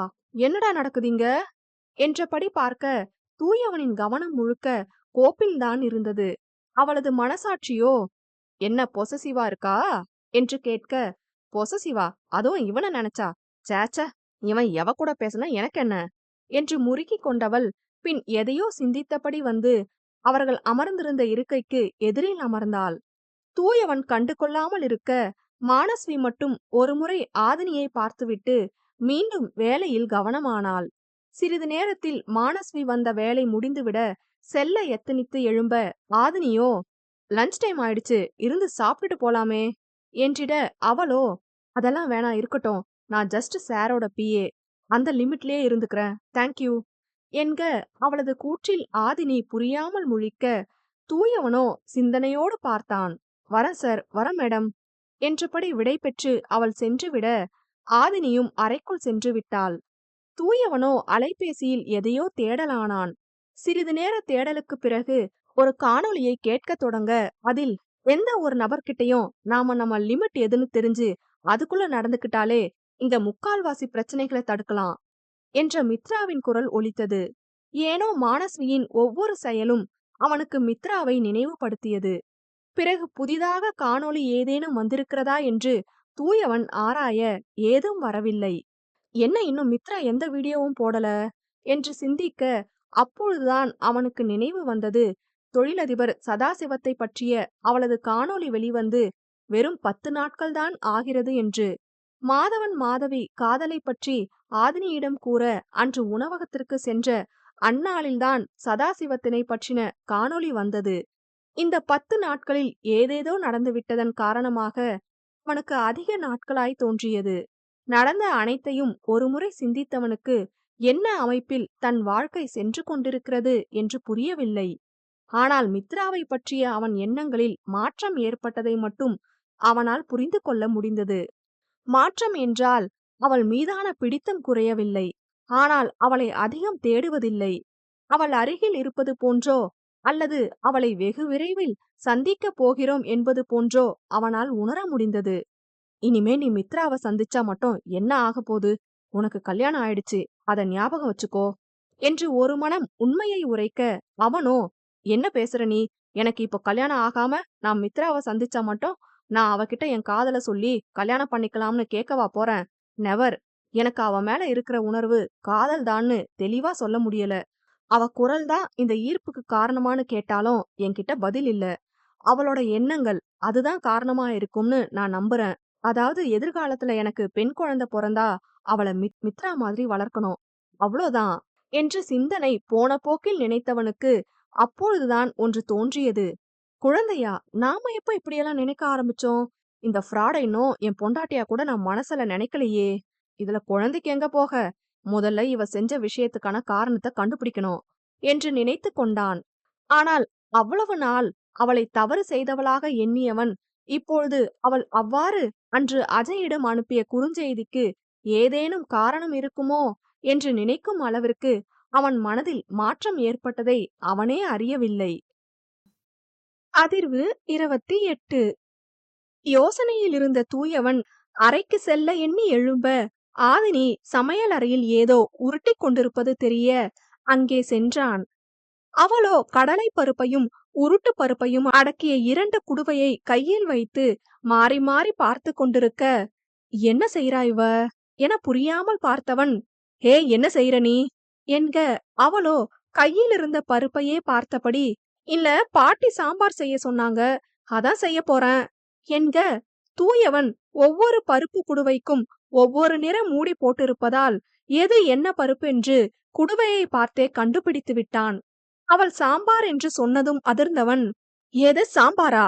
அதுக்கு எதுக்குடி கடலைப்பருப்பையும் உருட்பருப்பையும் பார்த்துட்டு இருக்க என்று கேட்க, அவளோ ஐயோ இவன்கிட்ட அசிங்கப்பட போறேன், பரவாயில்ல சமாளிப்போம் என்று நினைத்தவள் அதனை முகத்தில் காட்டாமல், அதுவா சும்மா பார்த்தேன், இந்த பருப்பு தான் போடணும்னு எனக்கு தெரியும் என்றவள் எடுத்தது உடைத்த பட்டாணி பருப்பு குடுவையை. அதில் மேலும் அதிர்ந்தவன், ஹே அது பட்டாணி பருப்புடி எனவும் தலையை சொரிந்தபடி தூயவனை அசடு வழிய பார்த்தாள்.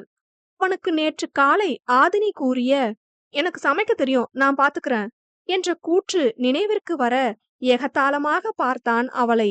அதனை கண்டவள், ஐயோ பாக்குறானே என்று நொந்தவள் அவனிடம், இல்ல எனக்கு நிஜமாவே சமைக்க தெரியும், ஆனா சாம்பார் எல்லாம் நான் வச்சதில்ல அதான் எனவும், அப்படிங்களா மேடம் வேற என்ன சமைப்பீங்க என்க.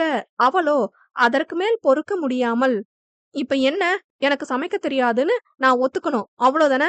ஆமாண்டா, சுடு தண்ணி காஃபி டீ மேகி நூடுல்ஸ் இதை தவிர வேற எதுவும் சமைக்க தெரியாது போதுமா என்க. அவள் கூற்றில் வாய்விட்டே சிரித்து விட்டான் தூயவன். ஏண்டி இதெல்லாம் உனக்கு சமையலா என்க. அதில் உதடு சுளித்தவள், யூடியூப் பார்த்து நான் சமைச்சிருவேன் எதுனாலும், ஆனா பாட்டி இது கூட செய்ய தெரியலையான்னு நினைச்சிருவாங்கன்னு தான் மொபைல அங்க வச்சுட்டு வந்துட்டேன் என்றாள் பாவமாக. சரி பாவமா மூஞ்ச வச்சு நடிக்காத, நான் சொல்ல செய் என்று கூற, அவளோ இவனை நம்பலாமா, வாண்டடா வந்து ஹெல்ப் பண்றேன்னு சொல்றானே என்றபடி மேலும் கீழும் பார்க்க, அவனோ உனக்கு ஹெல்ப் பண்ண நினைச்சு எல்லாம் வரல, நீ செய்யற சமையல நானும் சேர்த்துதானே சாப்பிடணும், அந்த கொடுமைக்கு நான் உனக்கு சொல்லி கொடுக்கறது எவ்வளவோ மேல் என்க. அடப்பாவி, மனசுல நினைச்சது அப்படியே சொல்றான் என்று திகைத்தவள், சரி ரொம்ப கெஞ்சி கேட்கறதுனால உன் உதவியை ஏத்துக்கிறேன் என்க. அவனோ நான் ஆர்டர் பண்ணி சாப்பிட்டுக்கிறேன், நீ என்னவோ செய் என்றபடி அவன் நகரப்போக, அவளோ யாது வாய வச்சுட்டு சும்மா இருடி, உன் மானம் இப்போ அவன் கையில இருக்கு என்று நினைத்தவள், சரி போகாத ப்ளீஸ் என்றபடி ஒரு வேகத்தில் அவனின் அடிபட்ட கையை பிடித்துவிட, அதில் ஆவென்று அவன் கத்த, பாட்டிக்கும் மாதவனுக்கும் கேட்டுவிடுமோ என்று அஞ்சியவள் சட்டென அவனின் இதழ்களை தன் கரத்தினால் மூடினாள். அவள் தொடுதல் கொடுத்த அதிர்வில் கப்பென வாயை மூடியவன் பேவென அவளை பார்க்க தன் கரத்தை எடுத்தவள், சாரி, ஒரு வேகத்துல கைய பிடிச்சிட்டேன், சாம்பார் வைக்க ஹெல்ப் பண்றியா ப்ளீஸ் என்று பணிவாக கேட்க, அவனோ சரி சரி, இவ்ளோ கெஞ்சி கேட்கறதுனால ஹெல்ப் பண்றேன் என்று அவள் கூற்றை அவளிடமே கூறினான். எல்லாம் என் தலை எழுத்து என்று மானசீகமாக நொந்தவள் வராத சிரிப்பை வரவழைத்து அவனை பார்க்க, அவனோ ஏ பருப்பு என்க, அவளோ டேய் என்றபடி புருவம் உயர்த்தி பார்க்க, அவனோ இல்ல, அந்த துவரம் பருப்பை எடுன்னு சொல்ல வந்தேன் என்று கூறிவிட்டு உதடு மடித்து சிரித்தான். இவ்வாறு இடையிடையே அவளை வார்த்தையால் சீண்டியபடி சாம்பார் செய்ய அவன் கற்றுக் கொடுக்க, பாட்டியும் மாதவனும் அறையை விட்டு வெளிவருவதற்குள் ஒரு வழியாக செய்தும் முடித்தவள், அட இவ்ளோதான் சாம்பாரா என்று அவள் அசாதாரணமாக கூற, அவனோ இத செய்ய வைக்க நான் பட்ட பாடு எனக்கு தானே தெரியும், நீ ஏன் பேச மாட்ட, இதுவும் பேசுவ இன்னமும் பேசுவ என்று வாய்விட்டே புலம்பியவன் அறைக்கு சென்றான். பிறகு அனைவரும் சாப்பிட அமர சாம்பாரை ருசி பார்த்த மீனாட்சி அம்மாளோ, அட அட, பேஷ் பேஷ், நல்லா சுவையாதான் செஞ்சிருக்க என்று பாராட்ட, அவளோ தூயவனை கடைக்கண்ணால் பார்த்தபடி தேங்க்ஸ் பாட்டி என்றாள். அவனுக்கும் சேர்த்து நன்றி கூறியபடி. அவனோ பெரிதாக கண்டு கொள்ளவில்லை. காலை போல இப்பொழுதும் பாட்டி ஆதினியை தூயவனுக்கு ஊட்ட சொல்ல எப்படியும் பாட்டி விடமாட்டார் என்றறிந்தவன் அவனாகவே வாயை திறக்க அவளும் ஊட்டலானாள். ஊட்டியபடியே அவன் காதினுள், என்ன எதுவும் சொல்லாம அமைதியா வாயை திறந்துட்ட என்று அவனுக்கு மட்டும் கேட்கும்படியாக கூற, அவனோ வேறென்ன செய்ய, மாட்டேன்னு சொன்னா மட்டும் இந்த கிழவி விடவா போகுது, எல்லாம் என் நேரம்டி என்க, அவளோ ஐயடா துரை ரொம்பதான் சலிச்சுக்கிறீங்க, நியாயப்படி நான் தான் இதெல்லாம் செய்யணும், போனா போகுதுன்னு தான் இதெல்லாம் பண்றேன் என்று மேலும் அவனை ஏறிட்டாள். உன்னை யாரடி கஷ்டப்பட்டு இதெல்லாம் செய்ய சொல்றா, தைரியம் இருந்தா முடியாதுன்னு சொல்லிட்டு கம்முன்னு கிடக்க வேண்டியதுதானே என்றான் தூயவன் எரிச்சலாய். தோ பாருடா, நீ மட்டும் நல்ல பேர் வாங்குவ, நான் மட்டும் புகுந்த வீட்டுக்கு அடங்காம அலையிறேன்னு கெட்ட பேர் வாங்கி என் அம்மா அப்பாக்கு அசிங்கத்தை ஏற்படுத்தணுமா, போடா டேய், இங்க பாரு, நீ எனக்கு சமைக்க ஹெல்ப் பண்ண, அதுக்கு ரிட்டர்ன் ஹெல்ப்பா இத நினைச்சுக்கோ, அப்படி நினைச்சுதான் நான் செய்யறேன், இல்லனா நீ என்ன இவ்ளோ டேமேஜ் பண்ணியும் போயும் உனக்கு போய் யாராச்சும் சேவை செய்வாங்களா என கூறிக்கொண்டிருக்கும் போதே அவனுக்கு புரையேற இவ்வளவு நேரம் பேசிக் கொண்டிருந்ததை எல்லாம் மறந்தவள் பதறி போய் அவன் தலையில் தட்டி தண்ணீர் குடிக்க செய்தாள் அவனை. தண்ணீரை குடித்தவன் அவளையே புரியாமல் பார்த்தான். இவ்வளவு நேரம் அவள் கூறிய வார்த்தைகள் நிஜமா, அல்ல இப்பொழுது அவள் செய்த இந்த செயல்கள் நிஜமா என்ற கேள்வி அவனுக்குள் எழுந்தாலும் அவள் தனக்காக காட்டும் அக்கறை மட்டும் அவனுக்கு வெகுவாக பிடித்தது. ரிட்டன் ஹெல்ப்பு, பார்த்தாலே தெரியுது என்று நக்கல் தோணியில் கூறியவன் உதட்டோரம் பூத்த இளநகையை வெளிக்காட்டாமல், எனக்கு போதும் என்று கூறியபடி எழுந்து சென்று விட்டான் அறைக்கு. ஒருவேளை கண்டுபிடிச்சிருப்பானோ என்று எண்ணியவளுக்கும் லேசாக முறுவல் தோன்ற, ஏதோ சிந்தனையில் அவனுக்கு ஊட்டிய தட்டிலேயே தனக்கும் சாதம் வைத்து சாப்பிட ஆரம்பித்தாள்.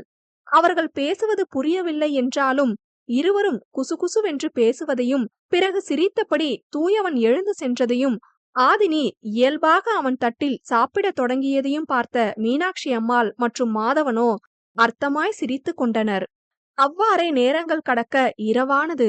இரவு உணவை முடித்துவிட்டு ஹாலில் அமர்ந்திருந்த ஆதினியோ, இந்த பாட்டி கிளம்புற வரைக்கும் இவன் கூட தான் இருக்கணுமா, இவன் எப்போ அம்பியா இருக்கான், எப்போ ரெமோவா இருக்கான், எப்போ அந்நியனா இருக்கான்னு தெரிய மாட்டேங்குதே, ஃபீலிங்ஸ் இல்லாத ரோபோவை கூட சமாளிச்சிடலாம் போல, ஆனா இப்படி மிக்ஸ்டு ஃபீலிங் கொடுக்கற சைக்கோவ எப்படி சமாளிப்பேன் நானு, எழவு இவன் மேல கோபம் கூட வந்து தொலைய மாட்டுதே, சரி அவன் தான் சீக்கிரம் தூங்கிடுவானே, அவன் தூங்குன அப்புறம் நாம போவோம், அதுவரை ஏதாச்சும் படத்தை போட்டு விட்டுட்டு சமாளிப்போம் என்று இவள் திட்டம் தீட்ட, இவள் திட்டத்தினை தவிடு பொடியாக்கவே பாட்டியின் குரல் வந்தது. ஆதினி, நீ இன்னும் தூங்க போகலையா என்று. தோ போயிட்டேன் பாட்டி என்றபடி எழுந்தவள் அரை கதவை திறந்தபடி எட்டி பார்த்தாள். அவனோ கட்டிலில் கண்மூடி படுத்திருந்தான். அப்பாடா தூங்கிட்டான் என்றபடி உள்ளே வர ஏசியிலிருந்து வந்த குளிர்காற்று அவள் மேனியை ஊசியாய் துளைத்தது. என்ன இவன் இவ்ளோ கூலிங்கா வச்சிருக்கான், இது பெட்ரூமா இல்ல மார்ச்சரி ரூமா என்று வாய்விட்டே புலம்பியவள் வெப்பநிலையை அதிகரிக்க எண்ணி ஏசி ரிமோட்டை எடுத்து வர, அதற்குள் ரிமோட்ல கை வச்சன்னு வையி, முதல் டெட் பாடி நீதான், அப்புறம் நிஜமாவே மார்ச்சரி ரூம் ஆகிடும், பரவாயில்லையா என்று கண்ணை மூடியபடியே தூயவன் கேட்க, வந்துட்டாயா அண்ணிய என்று பெருமூச்சு விட்டவள், டேய் எனக்கு ஏசில படுத்து பழக்கம் இல்ல, நீ என்னடான்னா இவ்ளோ கூலிங்கா வச்சிருக்க, இந்த குளிர்ல படுத்தா நிஜமாவே நான் டெட் பாடி ஆயிருவேண்டா, ஒழுங்கா டெம்பரேச்சரை இன்க்ரீஸ் பண்ணு என்றாள். இந்த ரூம்ல ஹீட் ஜாஸ்தியா இருக்கும், இப்படி வச்சு தூங்கினாதான் எனக்கு தூக்கம் வரும், வேணும்னா 2-3 போர்வை பொத்திட்டு படுத்துக்கோ என்றபடி ரிமோட்டினை தன் தலையணைக்கடியில் அவள் எடுக்க முடியாதபடி வைத்தவன் உறங்க எத்தனிக்க, எனக்குன்னு வந்து வாச்சிருக்கான் பாரு என்று புலம்பியவள் தரையில் விரிப்பை விரிக்க, அவனோ என்ன நாமளே சொன்னாலும் கீழே படுக்க மாட்டேன்னு முரண்டு பிடிக்கிறவ சொல்லாமையே கீழே படுக்கிறா என்று எண்ணியவன், என்ன ஒரு அதிசயம், நான் சொல்லாமையே கீழே படுக்கிற என்றான். ஏற்கனவே எரிச்சலில் இருந்தவளோ, பின்ன உன் கூட எல்லாம் மனுஷி படுப்பாளா என்க, அவனோ நீ இப்படியெல்லாம் கேட்டா உண்மைய சொல்ல மாட்ட, கேக்குற மாதிரி கேட்கணும் உனக்கு என்று நினைத்தபடி, அந்த பயம் இருக்கட்டும், இதே மாதிரி என்ன டிஸ்டர்ப் பண்ணாம இனிமே இருந்துக்கோ என்று அவள் கோபத்திற்கு தூபம் போட, அதில் அவன் எதிர்பார்த்தது போலவே வெகுண்டெழுந்தவள், அடச்சை, உன்னைய பார்த்தெல்லாம் பயப்படுற ஆளா நானு, ஐயோ பாவமே, கைய உடைச்சு வச்சிருக்கே, பக்கத்துல படுத்தா கை ஏதும் பட்டு கூட கொஞ்சம் உனக்கு வலிக்க கூடாதேன்னு பரிதாபப்பட்டு கீழே படுத்தன்ல, எனக்கு இது தேவைதான், ஒழுங்கா மூடிட்டு தூங்குற வேலைய பாரு, இல்லனா இன்னொரு கையையும் உடைச்சு விட்டுருவேன், ஜாக்கிரத என்று பொரிந்து தள்ளியவள் குளிர் தாங்காமல் தலை முதல் கால் வரை இழுத்து போர்த்தியபடி உறங்க ஆரம்பித்தாள். இப்பொழுதும் அவள் தனக்காக யோசித்துதான் கீழே படுத்திருக்கிறாள் என்று புரிந்தவனுக்கு அவள் குளிரில் நடுங்குவதை பார்க்க மனது கேளாமல் அவனே குளிரை சற்று குறைத்து வைத்துவிட்டு உறங்கிவிட்டான். மறுநாள் அழகாய் விடிய மாதவி சென்னை வந்து சேர்ந்ததாக மாதவனுக்கு அழைத்து சொல்ல, விடிய காலையிலேயே அவளை அழைத்து வந்தான் மாதவன் தூயவன் வீட்டிற்கு. அவளை கண்ட பாட்டியோ, அடடே நீயும் வந்துட்டியாமா, வா மாதவி என்று அழைக்க, அவளோ மரியாதை நிமித்தமாக அவரின் காலில் விழுந்து வணங்கினாள். நல்லா இருமா, நல்லா இரு எனவும் எழுந்தவள் புன்னகைக்க, என்ன திடீர்னு இந்த மரியாதையெல்லாம், இதுக்கு முன்னாடி வீட்டுக்கு வந்தப்ப எல்லாம் இந்த மரியாதைய நான் பார்த்ததே இல்லையே என்று பாட்டி கேட்க, அதில் அசடு வழிந்தவள், எப்பவுமே எனக்கு உங்க மேல மரியாதை உண்டு பாட்டி, நான் தான் எஸ்டாப்ளிஷ் பண்றதில்ல என்க, அதில் பாட்டிக்கு சிரிப்பு வந்தது. அது சரி, இந்த காலத்து பிள்ளைங்க கல்யாணத்துக்கு முன்னாடியே இப்படி அடிக்கடி சந்திச்சுக்கிறீங்க, நாங்க எல்லாம் கல்யாணம் அன்னைக்குதான் புருஷ முகத்தையே பார்த்திருக்கோம் என்று பழைய புராணம் பாட ஆரம்பிக்க, அதற்குள் தூயவனும் ஆதினியும் வந்து சேர்ந்தனர். ஹே ஹாய் டி என தூயவனும், ஹாய் மாதவி வாங்க என ஆதினியும் வரவேற்றனர். வந்துட்டேன் கைஸ் என்றவள் தன்னை சுத்தப்படுத்திவிட்டு வந்து அமர்ந்தாள். அனைவரும் உண்டுவிட்டு அமர்ந்து பேசிக் கொண்டிருக்க, பாட்டியோ, சரி எல்லாரும் கிளம்புங்க, நாம ஒரு இடத்துக்கு போகணும், அங்க ஒரு முக்கியமான ஒரு விஷயம் செய்யணும் என்க, அனைவரும் புரியாமல் பார்த்தனர். அதிர்வு 29. மீனாட்சி அம்மாள் அனைவரையும் எங்கோ கிளம்ப கூற அனைவரும் புரியாமல் பார்த்தனர். இந்த கிழவி இப்ப என்ன ஆப்பு வைக்க போகுதோ தெரியலையே என்றபடி தூயவன் அவரை குறுகுறுவென பார்க்க, அதனை கண்டவர், என்னடா அப்படி பாக்குற, உனக்கு எல்லாம் ஆளு வளர்ந்த அளவு அறிவு வளரலடா என்று கூற, அவனோ, நான் என்ன பாட்டி செஞ்சேன், எதுக்கு சும்மா சும்மா என்னையே திட்டுறீங்க என்று கடுப்புடன் கேட்டான் அவன்.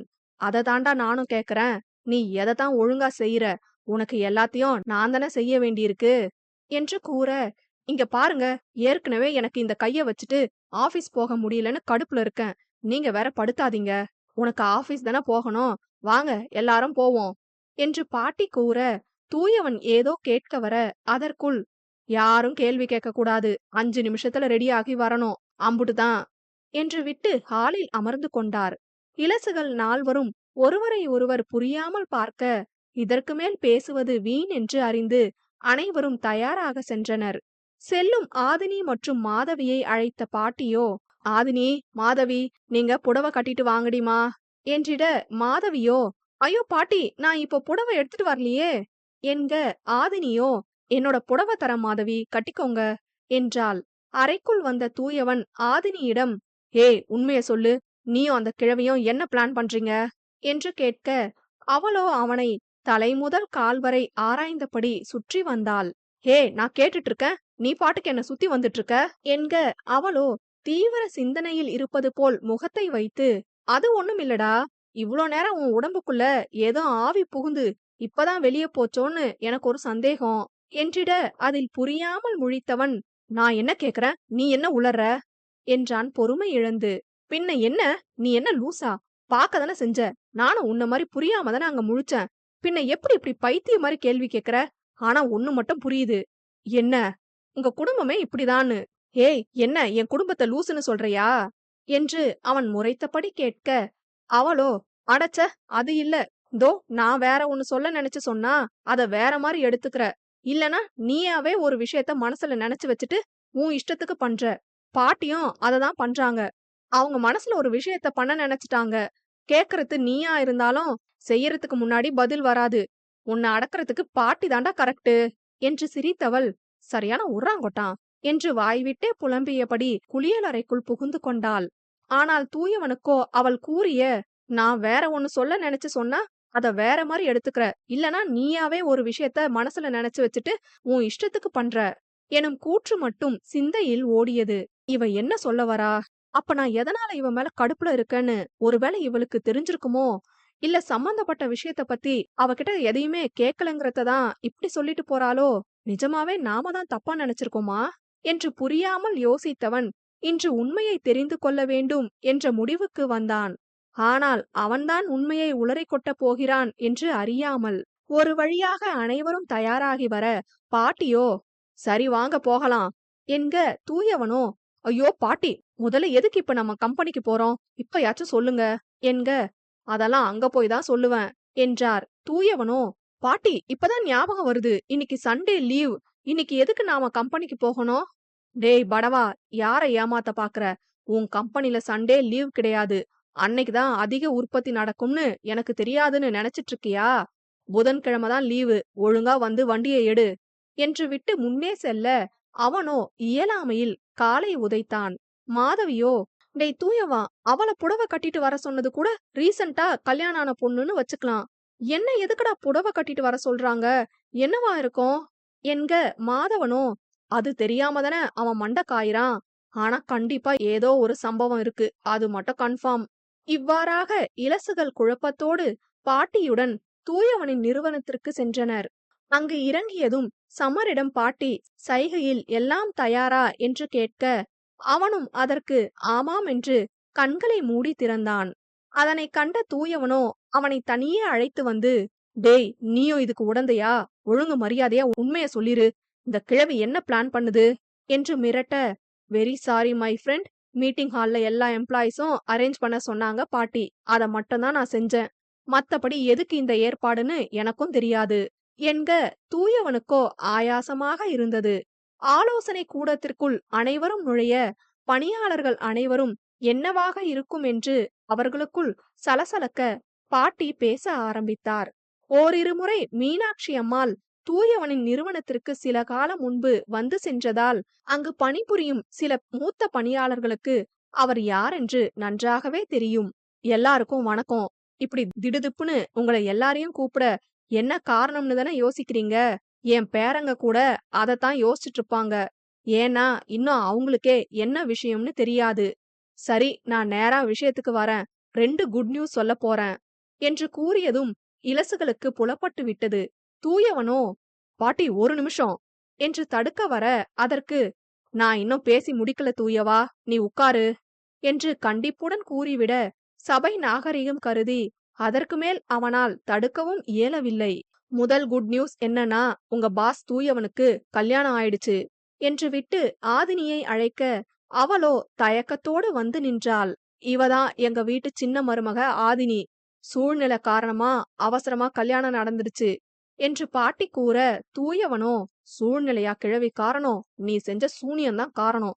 போன வாரம் நெஞ்ச பிடிச்சிட்டு நீ ஹாஸ்பிட்டல்ல கிடந்தன்னு சொன்னா யாராச்சும் நம்புவாங்களா? எனக்கு செய்வன செய்யவே என் தாத்தா உன்னை கட்டிட்டு வந்திருக்காரு, எல்லாம் என் கிரகம். யோ தாத்தா, ஏதாச்சும் செஞ்சு இதுகிட்ட இருந்து காப்பாத்தியா யோ என்று அங்கு பெரிதாக மாட்டப்பட்டிருந்த தன் தாத்தனின் புகைப்படத்தை பார்த்து மனதினுள் புலம்பினான் தூயவன். இப்போதைக்கு நாங்க சிம்பிளா கல்யாணம் வச்சுட்டோம். அப்புறம் 2வது குட் நியூஸ், தூயவனோட அண்ணன் மாதவனுக்கும் நாங்க கல்யாணம் பேசி முடிவு பண்ண போறோம். பொண்ணு மாதவிதான். அவள உங்க எல்லாருக்கும் முன்னமே தெரியும்னு நினைக்கிறேன். அவதான் எங்க வீட்டு பெரிய மருமக என்றபடி அவளை அழைக்க அவளும் வெட்கத்தோடு வந்து நின்றாள். மாதவனோட கல்யாணத்தோட சேர்த்து தூயவனுக்கும் எல்லாரையும் அழைச்சு பெருசா ஃபங்க்ஷன் நடத்துவோம். அப்ப உங்க எல்லாரையும் கண்டிப்பா கூப்பிடுவோம். இந்த நல்ல விஷயத்த உங்ககிட்ட சொல்லதான் வந்தோம் இப்போ என்க அனைவரும் கைத்தட்டி தங்கள் சந்தோஷத்தை வெளிப்படுத்தினர். பணியாளர்களில் ஒருவர், என்ன சார் கல்யாணம் எல்லாம் ஆயிடுச்சு, பார்ட்டி கொடுக்க மாட்டீங்களா என்று கேட்க அவர் கூற்றில் வேறு வழி இல்லாமல் சிரித்தவன் என்ன செய்வதென்று முழிக்க, பாட்டியோ, பார்ட்டி தானே, அவனை பொறுத்தவரை நீங்க எல்லாரும் தான் அவனுக்கு முதல் குடும்பம். உங்களுக்கு இல்லாமையா, இன்னைக்கு சாயங்காலம் உங்க எல்லாருக்கும் பார்ட்டி என்றவர் சமரிடம், சமர் நீ ஏற்பாடு பண்ணிரு என்க அவனோ, செமையா செஞ்சிடலாம் பாட்டி என்றான். பிறகு பணியாளர்கள் ஒவ்வொருவரும் மணமக்களுக்கு வாழ்த்து சொல்லிவிட்டு தூயவன் கையில் போடப்பட்டிருந்த கட்டை பார்த்து நலம் விசாரித்து விட்டு சென்றனர். நடப்பதையெல்லாம் எவ்வித பாவனையும் இல்லாமல் பார்த்த மானஸ்வி அவள் பணியை கவனிக்க சென்று விட்டாள். அனைவரும் சென்றதும் மீனாட்சி அம்மாளிடம் வந்த தூயவன், பாட்டி யார கேட்டு நீங்க இதெல்லாம் செய்றீங்க? நான் என்ன சொன்னேன்? மாதவன் கல்யாணம் நடந்த அப்புறம்தான் என் கல்யாணத்தை பத்தி வெளியே சொல்லணும்னு சொல்லியிருந்தனா இல்லையா? ஏன் பாட்டி இப்படி பண்ணீங்க? வீட்லதான் எல்லாம் உங்க ராஜ்யம்னா இங்கேயே வந்து அததான் பண்றீங்க என்று மிகவும் கோபப்பட்டான். அதனையெல்லாம் பெரிதாக எடுத்துக்கொள்ளாத பாட்டியோ, இதெல்லாம் நீயே செஞ்சிருந்தா நான் ஏன் மூக்க நுழைக்க போறேன்? நியாயப்படி நேத்து நீ ஆபீஸ் வந்தப்பவே நீயா எல்லார்கிட்டயும் சொல்லியிருக்கணும். பாட்டி நான் மாதவன் கல்யாணத்துக்கு அப்புறம் சொல்லலாம்னு தான் நினைச்சிருந்தேன். இப்ப ஆபீஸ் முழுக்க அண்ணனுக்கு முன்னாடி தம்பி கல்யாணம் பண்ணிட்டாருன்னு பேச மாட்டாங்களா என்க பாட்டியோ, நீ முதல்ல இத சொல்லும்போது நானும் சரின்னு தான் நினைச்சேன். ஏன்னா அப்ப மாதவனுக்கு பொண்ணு தேட வேண்டிய சூழ்நிலை. தம்பிக்கு கல்யாணம் ஆயிடுச்சு, அண்ணனுக்கு ஆகலன்னு பொண்ணு வீட்டுல பேசக்கூடாதுன்னு தான். ஆனா இப்போ நம்ம மாதவிதன மாதவனுக்கு இனி அந்த பிரச்சனை இல்லதானே. அதனால வெளியே சொல்லலனாலும் பரவாயில்ல, உன் கம்பெனிலயாச்சும் விஷயம் தெரியறது தானே நல்லது. சில பேரோட பார்வையே சரியில்லை என்றவர் அப்பொழுது அவர்களை கடந்து சென்ற மானஸ்வியை பார்த்தபடியே கூறினார். என்ன பாட்டி நீங்க பேசுறீங்க என்க பாட்டி மானஸ்வியை பார்த்தபடி கூறியதை சமரும் ஆதினியும் கவனித்து விட்டார்கள். சமரோ, மச்சான் பாட்டி எது செஞ்சாலும் அதுல ஏதாச்சும் விஷயம் இருக்கும். நீ எதுக்கு இப்போ இதுக்கு இவ்ளோ டென்ஷன் ஆகுற என்றபடி தூயவனை அடக்கினான். என்னமோ பண்ணி தொலைங்க என்றபடி கோபத்தில் அவன் அறைக்கு சென்று விட்டான் தூயவன்.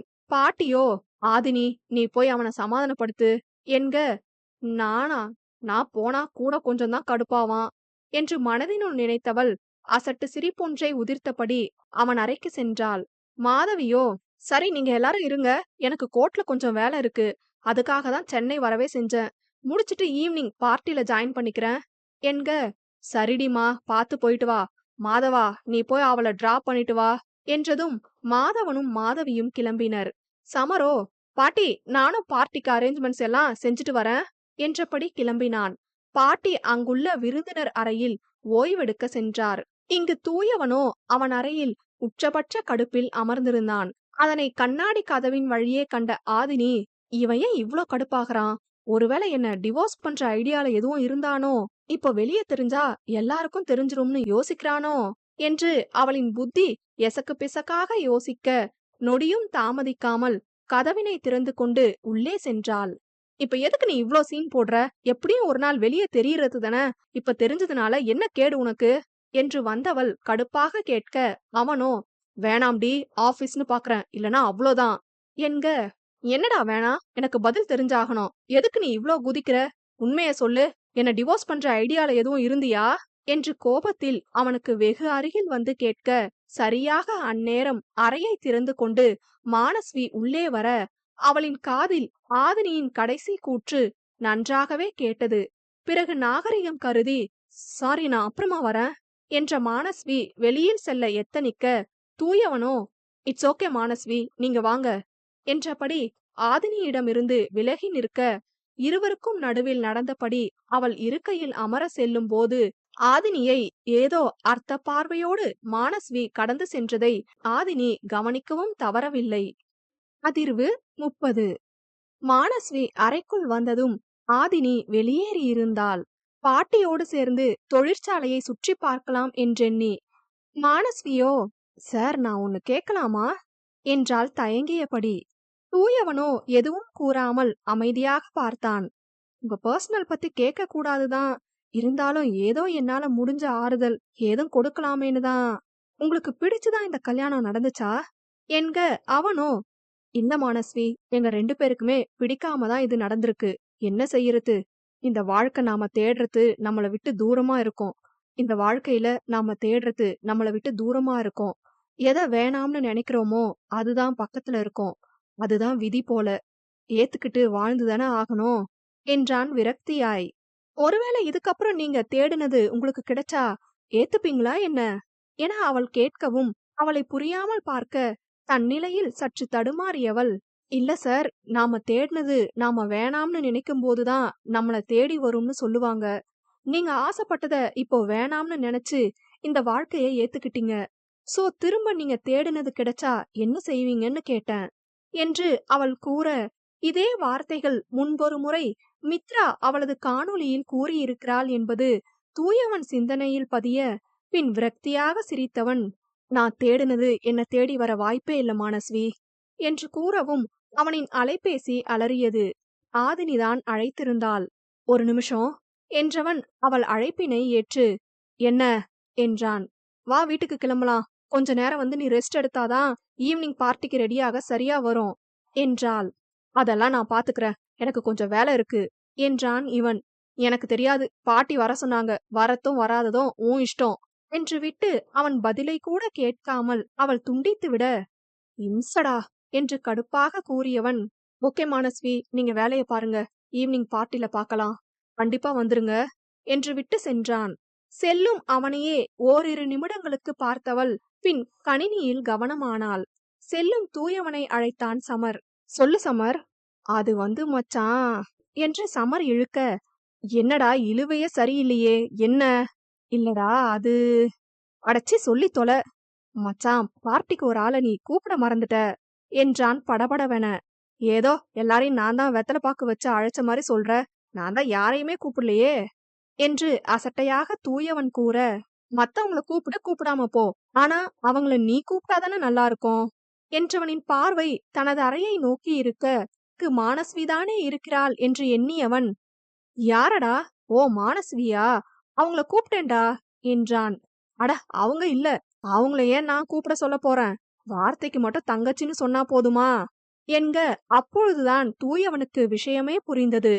டேய், நீ எங்க வரன்னு இப்பதான் புரியுது. Too late bro. மூடு, இப்ப என்ன காதுவ கூப்பிடணும் அதானே, கூப்பிட்டு தொலைறேன் போ. சோ ஸ்வீட் மச்சான் என்று சமர் தூயவனின் கன்னத்தை கிள்ள, அடச்ச ஓடிப்போ என்றபடி கிளம்ப மாதவன் வண்டியை ஓட்ட நால்வரும் வீட்டிற்கு வந்தனர். அவ்வாறே மாலையாக அலுவலகத்தில் இருக்கும் மீட்டிங் ஹாலில் சமரின் தலைமையில் பார்ட்டி ஏற்பாடு செய்யப்பட்டது. தூயவன் ஆதினி, மாதவன் மாதவி, சமர், காதம்பரி, மீனாட்சி அம்மாள், மானஸ்வி மற்றும் அலுவலக நபர்கள் அனைவரும் வந்து சேர பார்ட்டி ஆரம்பித்தது. தூயவனும் ஆதினியும் சபை நாகரிகம் கருதி வேறு வழியின்றி ஒன்றாக அமர்ந்திருந்தனர். மாதவன் மற்றும் மாதவியோ நடனமாட ஆரம்பித்தனர்.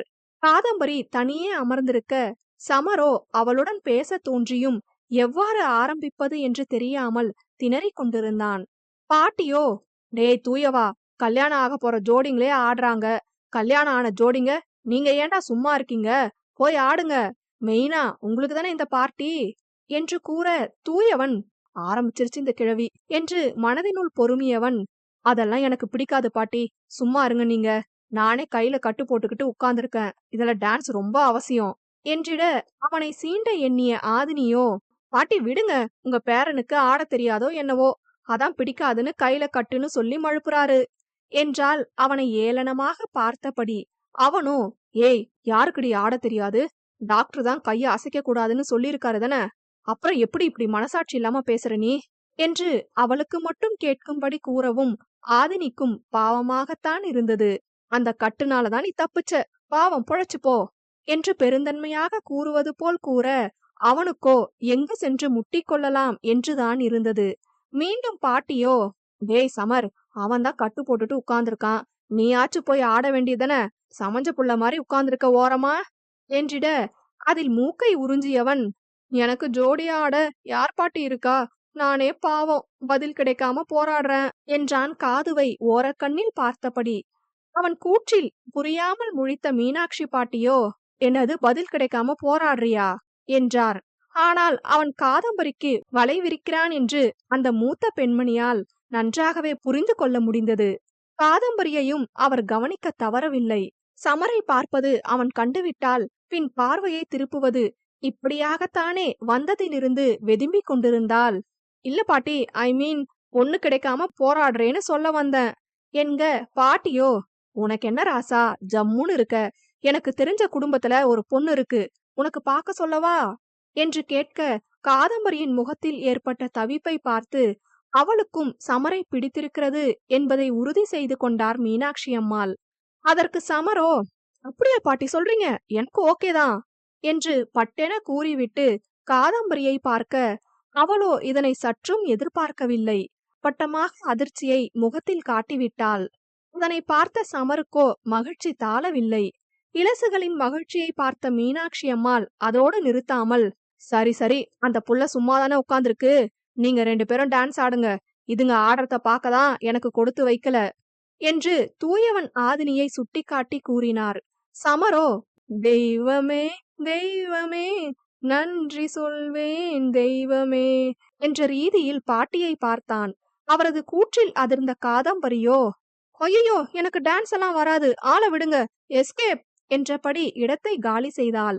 அவளை பின்தொடர்ந்து வந்த சமரோ, ஏங்க ஒரு நிமிஷம் என்றிட, அதற்கு மேல் அவளின் கால்கள் நகரவில்லை. மௌனமாக நின்றாள். என்னடா இத பத்தி மறுபடியும் நீங்க சொல்லாம நானே வந்து பேச மாட்டேன்னு சொல்லிட்டு இப்ப வந்து இப்படி கேக்குறானேன்னு நீங்க நினைக்கலாம். ஆனா எனக்கான தவிப்ப உங்க கண்ணுல பார்த்த அப்புறமோ எப்படி என்னால சும்மா இருக்க முடியும் என்றிட, அவளோ திகைத்து பார்த்தாள் அவனை. பிளீஸ்ங்க, என் மனசுல தோணுனத நான் மறைக்காம சொல்லிட்டேன். நீங்களும் ஏன் விருப்பம் இருந்தோ மறைக்கிறீங்கன்னு எனக்கு தெரிய வேணாமா? எத்தனை நாளைக்கு நானே பேசுறது?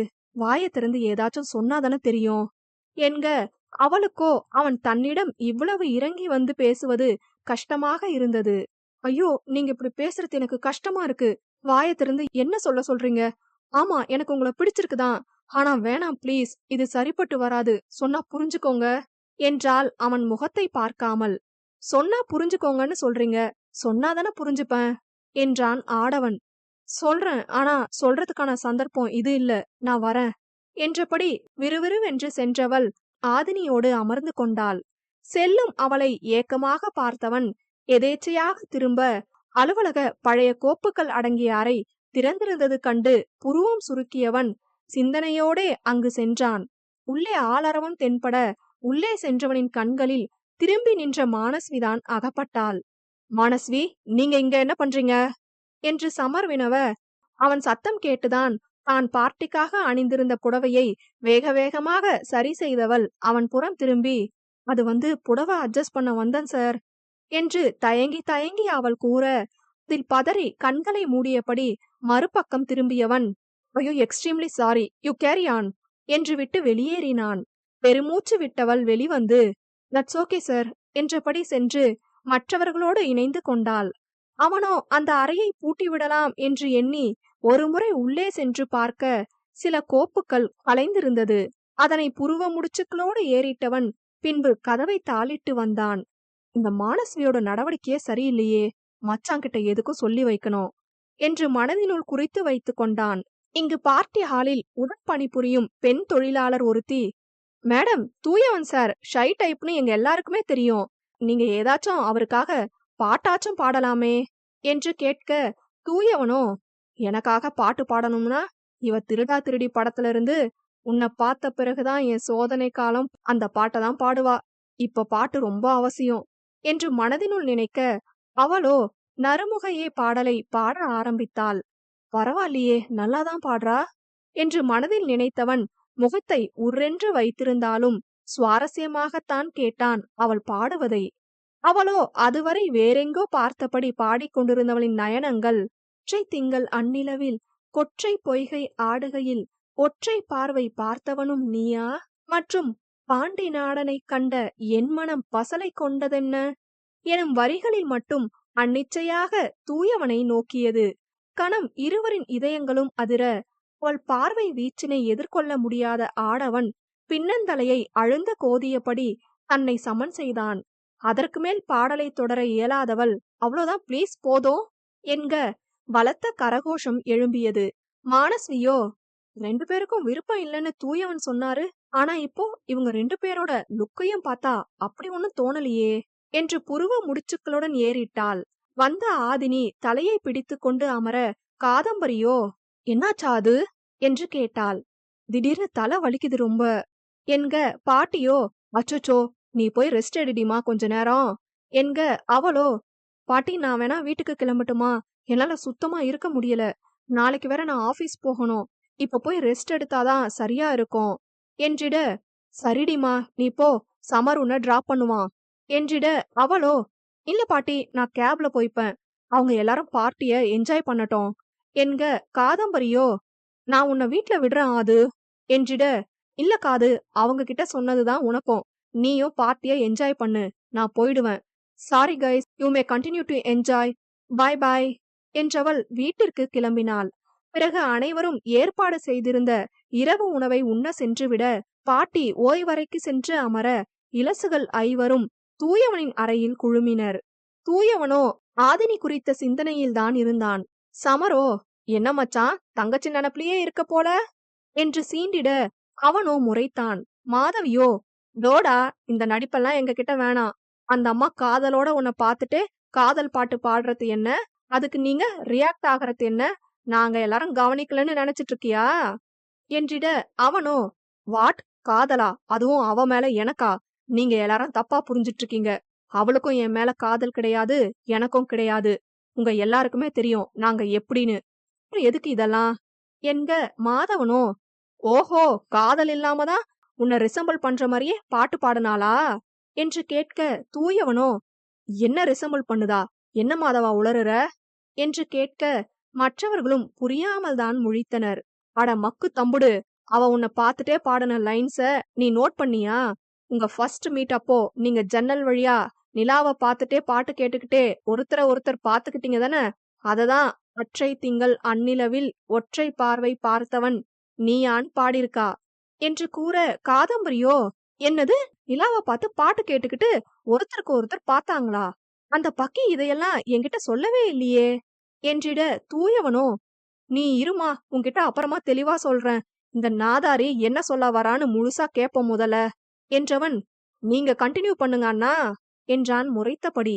மாதவனோ எச்சிலை விழுங்கியபடி தூயவனை பார்க்க, சமரோ, அடுத்த பாயிண்ட நான் சொல்றேன், டேய் தூயவா நீ எந்த ஊரு என்று கேட்க, அவனோ, மதுரை என்றான் புரியாமல். மதுரையில எந்த மன்னனோட ஆட்சி நடந்துச்சு என்று அடுத்த கேள்வி கேட்க, அதுதான் உலகத்துக்கே தெரியுமேடா, பாண்டிய மன்னன்னு என்றான் தூயவன் சலிப்பாய். கரெக்ட், இப்ப நீ பாண்டிய நாட்டுக்காரன், அததான் பாண்டி நாடனை கண்டு என் மனம் பசலை கொண்டதென்னு தங்கச்சி பாடிருக்கா, பசலன்னா என்னன்னு தெரியுமா என்று அடுத்து ஆரம்பிக்க, டேய் மூடுறியா, வந்துட்டானுங்க விளக்கம் கொடுக்க, அவளே வாய்க்கு வந்த பாட்டை பாடிட்டு போயிருக்கா, இதுல இந்த விளக்க முடியெல்லாம் ரொம்ப அவசியம், அவ பண்றாளோ இல்லையோ நீங்க நல்லா பண்றீங்கடா என்று நொந்து கூறினான். டேய் தூயவா, எனக்கு என்னமோ நாங்க சொன்ன எல்லாம் உண்மையா இருக்குமோன்னு தோணுது என்று மாதவன் கூற, அதனை வேறு கோணத்தில் நினைத்தவன், இருக்கலாம் யாருக்கு தெரியும், இதுவும் அவளோட பிளானோ என்னவோ என்று கூறியவன் தாமதமாகத்தான் காதம்பரி உடன் இருப்பதை உணர்ந்தான். அவளோ, அண்ணா நீங்க என்ன சொல்றீங்க, அவ என்ன பிளான் பண்றா, ஆக்சுவலி நான் கேட்கணும்னு நினைச்சிட்டு தான் இருந்தேன், நீங்க ஏன் அவ மேல இவ்ளோ கோபத்தோட இருக்கீங்க, அவ இல்லாம உங்களை தனியா சந்திக்க சந்தர்ப்பமே கிடைக்கல எனக்கு, என்கிட்டயாச்சும் என்னன்னு சொல்லுங்கண்ணா என்று கேட்க, தூயவனும் எத்தனை நாட்கள் இதனை மனதில் வைத்து மருகுவது என்று நினைத்தவன், நானே இத பத்தி உன்கிட்ட கேட்க நினைச்சேன், இன்னைக்கே சந்தர்ப்பம் கிடைக்கும்னு எதிர்பார்க்கல, அவ தலைவலின்னு கிளம்புனதும் ஒரு வகையில நல்லதுதான் என்றவன் நடந்த அனைத்தையும் கூறினான்.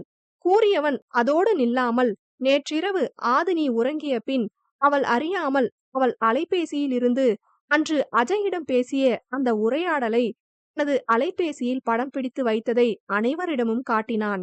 நான் அன்னைக்கே சொன்னேன்தானே, யாராச்சும் நம்புனீங்களா, இங்க பாருங்க என்று காண்பிக்க அவர்களால் நம்பவே முடியவில்லை. காதம்பரியோ, இதுக்கு முன்னாடி அவங்க பேசியிருந்தத கொஞ்சம் ஸ்வைப் பண்ணி பார்த்திருந்தாலே உங்களுக்கு உண்மை புரிஞ்சிருக்கும், அத பாக்கலையா என்று கேட்க அவனோ, இதுவே அவ பெர்மிஷன் இல்லாம அவ வாட்ஸ்அப்ப பாக்குறேன்னு கில்ட் இருந்துச்சு. இருந்தாலும் எனக்கு தேவை இந்த சாட் தான். அதனால மத்த எதுவும் நான் பார்க்கல என்று கூற, அவனின் இந்த நல்ல குணத்தை பாராட்டுவதா இல்லை தன் தோழியை இவ்வளவு கீழ்த்தரமாக நினைத்திருக்கிறானே என்று வருத்தப்படுவதா என்று தெரியவில்லை காதம்பரிக்கு. அஜய் யாருன்னு தெரியுமா என்று கேட்டவள் நடந்ததை கூற ஆரம்பித்தாள். அதிர்வு 31. அஜய் ஆதினியின் கல்லூரியில் உடன் பயின்றவன். சிறு வயதிலிருந்தே ஆசிரமத்தில் தனியே வளர்ந்தவன். இயல்பாகவே யாரிடமும் பேசி பழகாதவன் என்பதை விட தன்னிடம் யாரும் பழக மாட்டார்கள் என்று அவனே நினைத்து ஒதுங்கிக் கொள்பவன். தன்னை பற்றி தானே தாழ்வாக எண்ணிக்கொள்வான். ஒருமுறை ஆதினிக்கு சாலையில் ஏற்பட இருந்த விபத்திலிருந்து அவன் உயிரை பணயம் வைத்து அவளை அவன் காப்பாற்றவும் அதில் நன்றி கூற ஆரம்பித்ததிலிருந்து அவர்களது பழக்கம் ஆரம்பமானது. ஏற்கனவே அவனை ஆதினி கவனித்தும் இருக்கிறாள். இவன் ஏன் ஒதுங்கி இருக்கிறான் என்று. தன்னுயிரை காப்பாற்றியவன் மேல் மரியாதை ஏற்பட அவனுக்கு ஒரு நல்ல தோழியாக, மனரீதியாக உறுதுணையாக இருக்கலாம் என்று முடிவு செய்தாள். குணத்தில் மிகவும் நல்லவன். பெண்ணவளை இதுவரை தெரியாமல் கூட தவறாக பார்த்ததோ தொட்டதோ இல்லை. யாருக்கும் தீங்கு செய்யும் எண்ணம் துளியளவும் அவனுக்கு இருந்ததில்லை. அதனால் ஆதினிக்கு அவனுடன் பழகுவதில் பயம் என்ற ஒன்று ஏற்படவில்லை. இயல்பாகவே பழகினாள். ஒருவருக்கொருவர் தெரிந்து புரிந்து நல்ல நண்பர்களாகவும் இருந்தனர். இதுவரை யாரிடமும் நெருங்கி பழகாதவனுக்கு ஆதினியின் சிறு அன்பு கூட பெரிதாக தோன்றியது. நாட்கள் செல்ல செல்ல அவனுக்கோ ஆதினியின் மேல் அளவு கடந்த அன்பு ஏற்பட்டது. அவன் எந்த ஒரு செயலை செய்தாலும் அதில் ஆதினியின் அறிவுரை எதிர்பார்ப்பது, அவளுக்கு சிறிதாக உடல் சரியில்லாமல் போனாலும் பெரிதாக பதறுவது, வெளியில் எங்கேனும் செல்ல திட்டமிட்டிருந்தால் எப்பொழுதுமே தாமதமாக அல்லது 2-3 முறை அழைத்த பிறகுதான் வருவது, எப்பொழுதாவது மனக்கசப்பு ஏற்பட்டு ஆதினி கோபப்பட்டு திட்டினாலும் கூட அவள் மீது அவனுக்கு துளியளவும் கோபம் ஏற்படாமல் இருப்பது, அடிக்கடி தனக்கு ஏதேனும் தலைவலி, காய்ச்சல், விபத்து இப்படி ஏதேனும் ஒன்றை சொல்லி அவளின் அனுசரணையை பெறுவது போன்றவை அவன் செய்யும் வாடிக்கையான செயல்கள். அளவுக்கு மிஞ்சினால் அமிர்தமும் நஞ்சென்னும் பட்சத்தில் அன்பு மட்டும் இனிக்குமா என்ன? அவள் தன்னை தேட வேண்டும் என்பதற்காக திடீரென 2 நாட்களுக்கு அவள் கண்ணில் படாமல் எங்கோ சென்று விடுவான். திடீரென அலைபேசியில் அழைத்தாலும் பதில் வராது. ஆனால் இது அறியாமல் நிஜமாகவே நண்பனுக்கு என்ன ஆனதோ என்று அடிக்கடி வருத்தம் கொள்வாள் ஆதினி. அந்த அன்பு தேடல் எல்லாம் அவனுக்கு ஒரு போதையாகி போனதோ என்னவோ, அதையே வாடிக்கையாக்கி கொண்டான். இது போன்ற செயல்களும் அவனின் அளவு கடந்த அன்பும் அவளை நாளுக்கு நாள் மன அழுத்தத்திற்கு உள்ளாக்கியது. அவனது இந்த செயல்கள் எல்லாம் ஒரு கட்டத்தில் ஆதினியை யோசனைக்குள்ளாக்கியது. வேண்டுமென்றே செய்கிறானோ என்ற சந்தேகம் எழவும், அடுத்த முறை பதற்றம் உள்ளிருந்தாலும் அவனை பெரிதாக தேடியதாகவோ வருத்தம் கொண்டது போலவோ அவள் காட்டிக்கொள்ளவில்லை. அது 2 நாளா என்ன தேடிருப்பல, சாரிமா சொல்லாம போயிட்டேன், நீ வருத்தப்பட்டியா என்று அவன் கேட்க, அவளோ வருத்தமா, சேச்ச இது நீ அடிக்கடி செய்யறது தானே, எனக்கு பழகிடுச்சு, சொல்லாம போகாதன்னு சொன்னா மட்டும் நீ கேட்கவா போற, அதனால இனிமே தேடி வருத்தப்பட மாட்டேன், அவனே 2 நாள்ல வந்துருவான்னு நினைச்சு என் வேலைய பாத்துப்பேன் என்று அவள் சாதாரணமாக சொல்லவும் அவனுக்கு பதற்றமாகியது. அது நீ என்ன சொல்ற, இனிமே தேட மாட்டியா, அப்ப என் மேல அக்கறை இல்லையா உனக்கு, என் மேல கோபமா இருக்கியா, அதனாலதான் இப்படி சொல்றியா, சரி சாரிமா இனிமே அப்படி செய்ய மாட்டேன் என்று பதறிப்போய் பேசுபவனை யோசனையோடு பார்த்தாள். இது நடந்த 2வது நாளில் நடந்து செல்லும் போது விபத்து ஏற்பட்டது என்று கூறி கையில் ஒரு பெரிய கட்டினை போட்டு வந்தான். அதனை கண்ட ஆதினி நிஜமாகவே பதறி அவனிடம் விசாரிக்க, 2 நாட்களாக அவன் முகத்தில் இல்லாத சிரிப்பு பொழுதுதான் அவன் முகத்தில் தோன்றியது. அதனை ஆதினி கண்டு கொண்டாள். ஒருவேளை தான் அவன் மீது அக்கறைப்பட வேண்டும் என்பதற்காகத்தான் இவ்வாறு பொய்யாக கையில் கட்டு போட்டிருக்கிறானோ என்ற சந்தேகம் எழ, அதனை உறுதி செய்ய எண்ணியவள் படியில் விழுவது போன்று பாவனை செய்ய, அதில் பதறியவன் கட்டு போட்டிருந்த கையால் அவளை தாங்கி பிடித்தான். அவன் கையில் வலி ஏற்பட்டது போல அவன் முகத்தில் எந்த ஒரு பாவனையும் இல்லை. மாறாக அவளுக்காகத்தான் அதிகம் துடித்தான். அது பார்த்து போக கூடாதா, விழுந்திருந்தா என்ன ஆகியிருக்கும், நல்ல வேளை நான் பிடிச்சிட்டேன் என்று பேசிக் கொண்டிருப்பவனுக்கு அப்பொழுதுதான் புரிந்தது. ஆதினி அவனையும் அவன் கட்டு போட்டிருந்த கையையும் மாறி மாறி பார்ப்பது. வேகமாக அவன் கையை பிடித்தவள் கட்டினை அவிழ்க்க அவன் கையில் எந்த ஒரு காயமோ வீக்கமோ இல்லை. கண்டுபிடித்து விட்டாளே என்று அவன் தலைகுனிய ஆதினிக்கோ கட்டுக்கடங்காமல் கோபம் வந்தது. என்ன அஜய் இதெல்லாம்? எதுக்கு என்கிட்ட இந்த நாடகம் என்றவளுக்கு நிஜமாகவே கண்கள் கலங்கியது. இல்ல அது அது வந்து பேசாத அஜய். அப்ப நீ அடிக்கடி உடம்பு சரியில்லைன்னு சொன்ன எல்லாமே பொய், அப்படிதானே? ஏண்டா, நான் உனக்கு உண்மையா தானே இருந்தேன். என் ஃப்ரெண்டு என்கிட்ட பொய் சொல்ல மாட்டான்னு உன்னை நம்பினேன் தானே. எதுக்கு என்கிட்ட இந்த நடிப்பெல்லாம் என்று மனமுடைந்து பேசியவளை கண்டவனுக்கு வருத்தமாக இருந்தது. அது நீ அழாத ப்ளீஸ், எனக்கு கஷ்டமா இருக்கு. கஷ்டப்படுத்துறதே நீ தானடா. இதுவும் நிஜமா அக்கறையில சொல்றியா இல்ல நடிக்கிறியா என்று அவள் கேட்க அவன் மனம் சுக்குநூறாக உடைந்தது. இப்படியெல்லாம் பேசாத ஆது. நீ பாட்டுக்கு அன்னைக்கு திடீர்னு என்ன தேட மாட்டேன்னு சொல்லிட்ட. எனக்கு எப்படி இருந்துச்சு தெரியுமா? அதான் இப்படி என்று அவன் கூற கூற அவளுக்கு ஆத்திரம் பெருகியது. அதுக்காக இப்படி என்கிட்ட அடிபட்டுருக்குன்னு நாடகம் ஆடுவியா? என்ன அஜய் பழக்கம் இது? வர வர உன் நடவடிக்கை எதுவும் எனக்கு சரியா படல அஜய். நானே பேசுற வர என்கிட்ட தயவு செஞ்சு பேசாத என்றவள் அவன் அழைப்பதை கூட காதில் வாங்காமல் விறுவிறுவென்று சென்று விட்டாள். இது குறித்து யோசித்துக் கொண்டிருந்தவள் இளங்கலை உளவியல் படித்த தன் தோழி ஒருத்தியை தொடர்பு கொண்டாள். அவளிடம் அஜய் பற்றிய அனைத்தையும் கூற, இது ஒரு மனநோய் மாதிரி ஆதினி எனவும் அதிர்ந்தாள் ஆதினி. என்னடி சொல்ற? நோயா? பெரிய அளவு பாதிக்கப்படுற நோய் எல்லாம் இல்ல. இதனால பாதிப்பு அவங்களுக்கு கிடையாது. அவங்களுக்கு நெருக்கமானவங்களுக்கு தான் அதிக பாதிப்பு. இந்த மனநோய்க்கு பேரு அட்டென்ஷன் சீக்கிங் டிசார்டர். அதாவது யாராச்சும் நம்மள எப்ப பார்த்தாலும் தேடிட்டு அக்கறைப்பட்டுட்டு தன்னையே நினைச்சிட்டு இருக்கணும்னு நினைக்கிறது. இதெல்லாம் நடக்க என்ன செய்யணுமோ அதுக்கான சூழ்நிலைகளை அவங்களே ஏற்படுத்துவாங்க. இப்படி அவங்க எதிர்பார்க்கிற கவனம் அவங்களுக்கு கிடைக்கலனா அது கிடைக்க அவங்க எந்த எல்லைக்கும் போவாங்க. இது கொஞ்சம் டேஞ்சர் தான் ஆதினி. கூட பழகுறவங்களுக்கு தான் அதிக மன அழுத்தத்தை ஏற்படுத்தும் இது. உன்னால சமாளிக்க முடிஞ்சா சமாளி, இல்லனா சொல்லி புரியவை, புரிஞ்சுக்கிட்டா நல்லது என்று கூறிவிட்டு துண்டிக்க ஆதினிக்கோ இப்படியும் இருப்பார்களா என்று அதிர்ச்சியாக இருந்தது. அவள் கூறிய அனைத்து அறிகுறிகளும் அஜயிடம் காணப்பட்டது. முதலில் இது குறித்து அவனிடம் பேசி புரிய வைக்கலாம் என்று முடிவு செய்தாள். நண்பன் அல்லவா, அவ்வாறே விட்டு விலக மனம் வரவில்லை. ஆனால் புரிந்து கொள்ளும் நிலையில் அஜய் இல்லை. மன அழுத்தம் தாங்காமல் ஒரு நாள் விலகிவிடலாம் என்ற முடிவுக்கு வந்தவள் அவனிடம், என் பெற்றோர்கள் நம் நட்பை காதல் என்று தவறாக நினைக்கிறார்கள். இதற்கு மேல் நாம் பேசிக்கொள்ள வேண்டாம் என்று கூறி அவனிடமிருந்து விலக முயற்சிக்க, அவனோ, அவங்க அப்படி நினைக்கிறாங்கன்னு நாம எதுக்கு பிரியணும்? அத உண்மையாக்கி காட்டுவோம். ரொம்ப நாளா கேட்க நினைச்சேன் ஆது. நாம கல்யாணம் பண்ணிக்கலாமா? கல்யாணம் பண்ணுனா நீ எப்பவும் என் கூடவே இருப்பதன. வாழ்க்கை முழுக்க நாம ஃப்ரெண்ட்ஸாவே இருக்கலாம் என்று கூறவும் ஆதினிக்கு தூக்கி வாரி போட்டது. அஜய், என்ன பேசுற நீ? வைத்தி மாதிரி பேசாத. நீ என் ஃப்ரெண்டு, அவ்வளோதான். உன்னை வேற எந்த மாதிரியும் நான் நினைச்சு பார்த்ததில்ல. உன் இஷ்டத்துக்கு கல்யாணம் அது இதுன்னு பேசுற. இந்த நினைப்போட தான் இத்தனை நாளா என்கிட்ட பேசுனியா? இல்ல அது, இவ்வளவு நாள் அப்படியெல்லாம் நினைக்கல. ஆனா நீ இப்ப கொஞ்ச நாளா என்கிட்ட சரியா பேசுறது இல்ல. அதுதான் காதலா மாறிடுச்சான்னு தெரியல. நீ ரொம்ப நல்ல பொண்ணு ஆது. என் மேல அக்கறைப்பட்ட முதல் மனுஷி. உன்னோட நல்ல குணம்தான் எனக்கு ரொம்ப பிடிக்கும். நீ என்ன காதலிக்க கூட வேணாம். ஆனா வாழ்க்கை முழுக்க என் கூட மட்டும் இரு. அதுக்கு நாம கல்யாணம் பண்ணுனாதானே சாத்தியம் என்று அவன் போக்கில் பேசிக்கொண்டே போக இவளுக்கோ கோபம் கட்டுக்கடங்காமல் வந்தது. நண்பனாய் நினைத்தவன் திருமணம் செய்ய கூறி கேட்டால் பாவம் பெண்ணவள் என்ன செய்வாள்?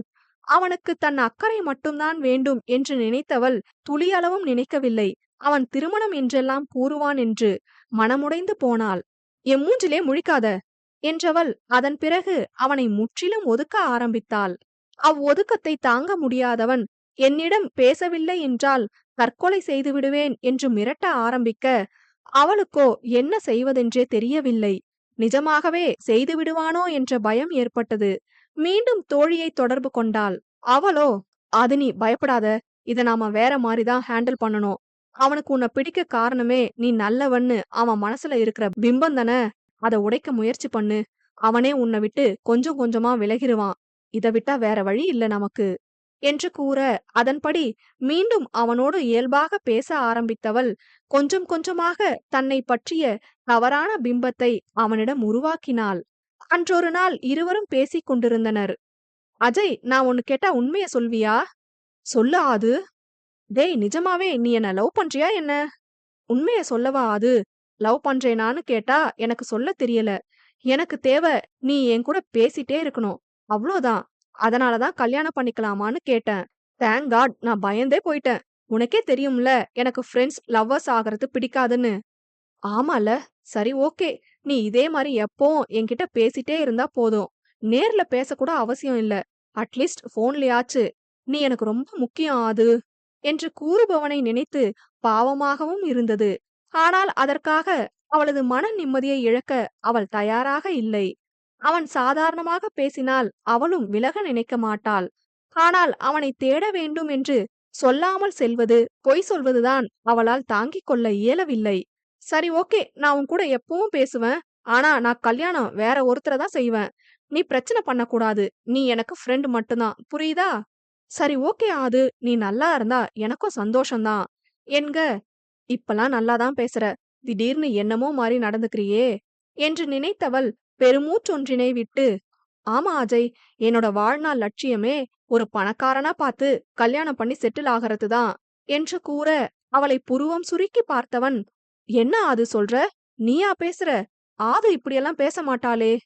யார் சொன்னா? நீ அவ்ளோதான் என்ன புரிஞ்சு வச்சிருக்க. நான் எப்பவுமே உன்கிட்ட என்ன சொல்வேன்? என் அப்பா அம்மா பார்த்து கட்டி வைக்கிற பையனை தான் கல்யாணம் பண்ணிப்பேன்னு சொல்லுவன் தானே? அது உன் அப்பா அம்மா மேல உள்ள நம்பிக்கையில தானே சொன்ன. அதுவும் ஒரு காரணம்தான். ஆனா இதுதான் முக்கியமான காரணம். நீயே சொல்லு. லவ் மேரேஜ் பண்ணி கஷ்டப்பட்டு கல்யாணம் பண்ணி வாழ்க்கை முழுக்க ஓடி உழைச்சு அப்பா அம்மா சப்போர்ட்டும் இல்லாம, ஷப்பா, நினைக்கவே சலிப்பா இருக்கு. இதுவே அரேஞ்ச் மேரேஜ் செஞ்சா எப்படியும் என் அப்பா அம்மா நல்ல வசதியான மாப்பிள்ளையா தானே பாப்பாங்க. ராணி மாதிரி வாழலாம் என்று பெரிதாக திட்டம் தீட்டியது போல் கூற, அஜய்க்கு அவளை நினைத்து லேசாக வருத்தம் ஏற்பட்டது. அது பணத்துக்காக எப்படி கல்யாணம் பண்ண முடியும்? அன்பு தானே முக்கியம். அன்ப வச்சு ஒரு சிங்கிள் டீ கூட வாங்க முடியாது அஜய். பணம் தான் இங்க முக்கியம். நீ வேற ரொம்ப பாசக்காரன். யார்கிட்டயும் அதிகம் பாசம் வச்சு ஏமாறாத, அவ்வளவுதான் சொல்லுவேன் என்க. இவ்வளவு நாள் அவள் மீது வைத்த மரியாதையில் ஒரு படி கீழிறங்கினாள் ஆதினி. எதுவும் கூறாமல் அவன் வருத்தம் தோய்ந்த முகத்தோடு எழுந்து சென்றிட, செல்லும் அவனை பார்த்தபடி, சாரி அஜய், எனக்கு வேற வழி தெரியல. நான் உன்னை விலக நினைக்கிறது எனக்கு மட்டும் நல்லதில்ல, உனக்கும் நல்லதுதான். கண்டிப்பா ஒரு நாள் புரிஞ்சுப்ப. நம்ம வாழ்க்கையில நாம யாரையுமே முழுசா சார்ந்திருக்க கூடாது. அத சொன்னா நீ புரிஞ்சுப்பியா என்னன்னு தெரியல. அதான் நான் இப்படி செய்ய வேண்டியிருக்கு என்று வருந்தியவள், அவ்வப்போது இது போன்று ஏதாவது கூறி தன் மீது அவன் வைத்த நல்ல பிம்பத்தை கொஞ்சம் கொஞ்சமாக உடைத்தாள். நாட்கள் செல்ல செல்ல ஒரு கட்டத்தில் அவள் இவ்வாறு வேண்டுமென்றே செய்கிறாளோ என்ற சந்தேகம் எழ, அதை அவளிடமே நேரடியாக கேட்டுவிட்டான். அன்று அவள் பேருந்தில் ஏறிய நாளில், ஆது, நீ பொய் தானே சொல்ற. எனக்கு என்னமோ நீ இப்படி பணத்துக்கு ஆசைப்படுற பொண்ணு இல்லைன்னு தோணுது ஆது. எதுக்காக இப்படி நீ பொய் சொல்லணும்? நான் உன்கிட்ட சொன்ன பொய்யெல்லாம் மனசுல வச்சுட்டு இப்படி பண்றியா? எனக்கு உன்னை பிடிக்க காரணமே உன் நல்ல குணம்தான்னு உனக்கு தெரியும் தானே என்றவன் கிட்டத்தட்ட கெஞ்சினான். அவள் தான் நினைத்தது போல நல்ல பெண்ணாக இருந்திட மாட்டாளா என்ற ஏக்கம் ஏற்பட்டது. மொத்தத்தில் அவள் அவனுக்கு பிடித்த பெண்ணாக எப்போதும் அவனுடன் இருக்க வேண்டும் என்ற எண்ணம் மாறவில்லை. இதனை புரிந்து கொண்ட ஆதினிதான் அன்று வேறு வழியில்லாமல் அருகிலிருந்த தூயவனுடன் சேர்ந்து புகைப்படம் எடுத்து அவனுக்கு அனுப்பியவள். இவன்தான் என் வீட்ல எனக்கு பாத்திருக்க மாப்பிள. அவன் என்ன ரிஜெக்ட் பண்ணிடக் கூடாதுன்னு தான் இப்போ அவனுக்கே தெரியாம என்ன நல்ல மாதிரி அவன்கிட்ட காமிச்சுக்க பிளான் பண்ணி வந்திருக்கேன். பார்ட்டி பெரிய பணக்காரன் போல. வளைச்சு போட்டா லைஃப் முழுக்க செட்டில் தான். இப்பவே என்ன நம்பி நார்மலா பேச ஸ்டார்ட் பண்ணிட்டான். விடியறதுக்குள்ள எப்படியும் என் வலையில விழுந்துருவான் என்று தனித்தனி செய்தியாக இடையிடையே சந்தோஷத்தில் துள்ளி குதிப்பது போன்ற ஸ்டிக்கர்களையும் அனுப்பியிருந்தாள். அதனால் கடைசி 2 செய்திகளை மட்டும்தான் தூயவன் படித்தான். இதையெல்லாம் படித்த அஜய்க்கு ஆதினி மேல் கோபமும் வெறுப்பும் ஏற்பட்டது. பதில் குறுஞ்செய்தி கூட அஜய் அனுப்பவில்லை. அதன் பிறகு நடந்த கலவரத்தில் ஆதினியாலும் அவனிடம் ஏதும் பேச முடியவில்லை. தூயவன் ஆதினியின் திருமணம் முடிந்த அன்று மாலை கேசவனை வெளியில் எதேச்சையாக சந்தித்த அஜய் அவரிடம் அவளை பற்றி கேட்க, அப்பொழுதுதான் அவள் திருமணம் எதிர்பாராமல் நடந்ததை அறிந்தவன், அவள் எப்பொழுது வீட்டிற்கு வருவாள் என்று கேட்டு அன்று மறுவீடு வந்தபோது அவளை சந்திக்க அவள் வீட்டிற்கு வந்தான். ஏன் அது நீ இப்படி ஒரு பணப்பையா இருப்பன்னு நான் கொஞ்சம் கூட நினைக்கல. உன் மேலையா இப்படி ஒரு அன்பு வச்சன்னு நினைக்கும் போது அருவருப்பா இருக்கு. எப்படியோ நீ நினைச்ச மாதிரி அவனையே கல்யாணம் பண்ணிக்கிட்ட. நான் உன்கிட்ட சொன்ன பொய்க்காக தான் எனக்கு இப்படி ஒரு தண்டனைன்னு நினைச்சுக்கிறேன். என் அன்பு உனக்கு புரியல. பரவாயில்ல, நீ சந்தோஷமா இரு. இனிமே நாம பேசிக்க வேணாம். ஆனா பணம் மட்டும் வாழ்க்கை இல்லைன்னு புரிஞ்சுக்கோ என்றவன் செல்ல போக, ஆதினியோ சாரி அஜய் என்று கூற, அவனோ எதுவும் கூறாமல் சென்று விட்டான். தன்னிடம் செய்த எல்லாம் இனி யாரிடமும் செய்ய மாட்டான் என்று தோன்றினாலும், அவன் நம்பிக்கையை உடைத்து விட்டோமே, இனி வேறொரு பெண்ணை அவன் நம்பி அவன் வாழ்க்கையை எப்படி கொண்டு செல்வான் என்ற உறுத்தல் மட்டும் அவ்வப்போது ஆதினியை அரித்துக் கொண்டிருந்தது. இருந்தும் இது அவனின் மனதை மாற்றும் ஒரு காரணியாக இருக்கும் என்று நினைத்து தன்னை தேற்றிக் கொண்டாள். இவ்வாறாக காதம்பரி அனைத்தையும் கூற, அனைவரின் முகத்திலும் அதிர்ச்சிதான். இப்படி ஒரு பின்கதை இருக்கும் என்று யாரும் எதிர்பார்க்கவில்லை.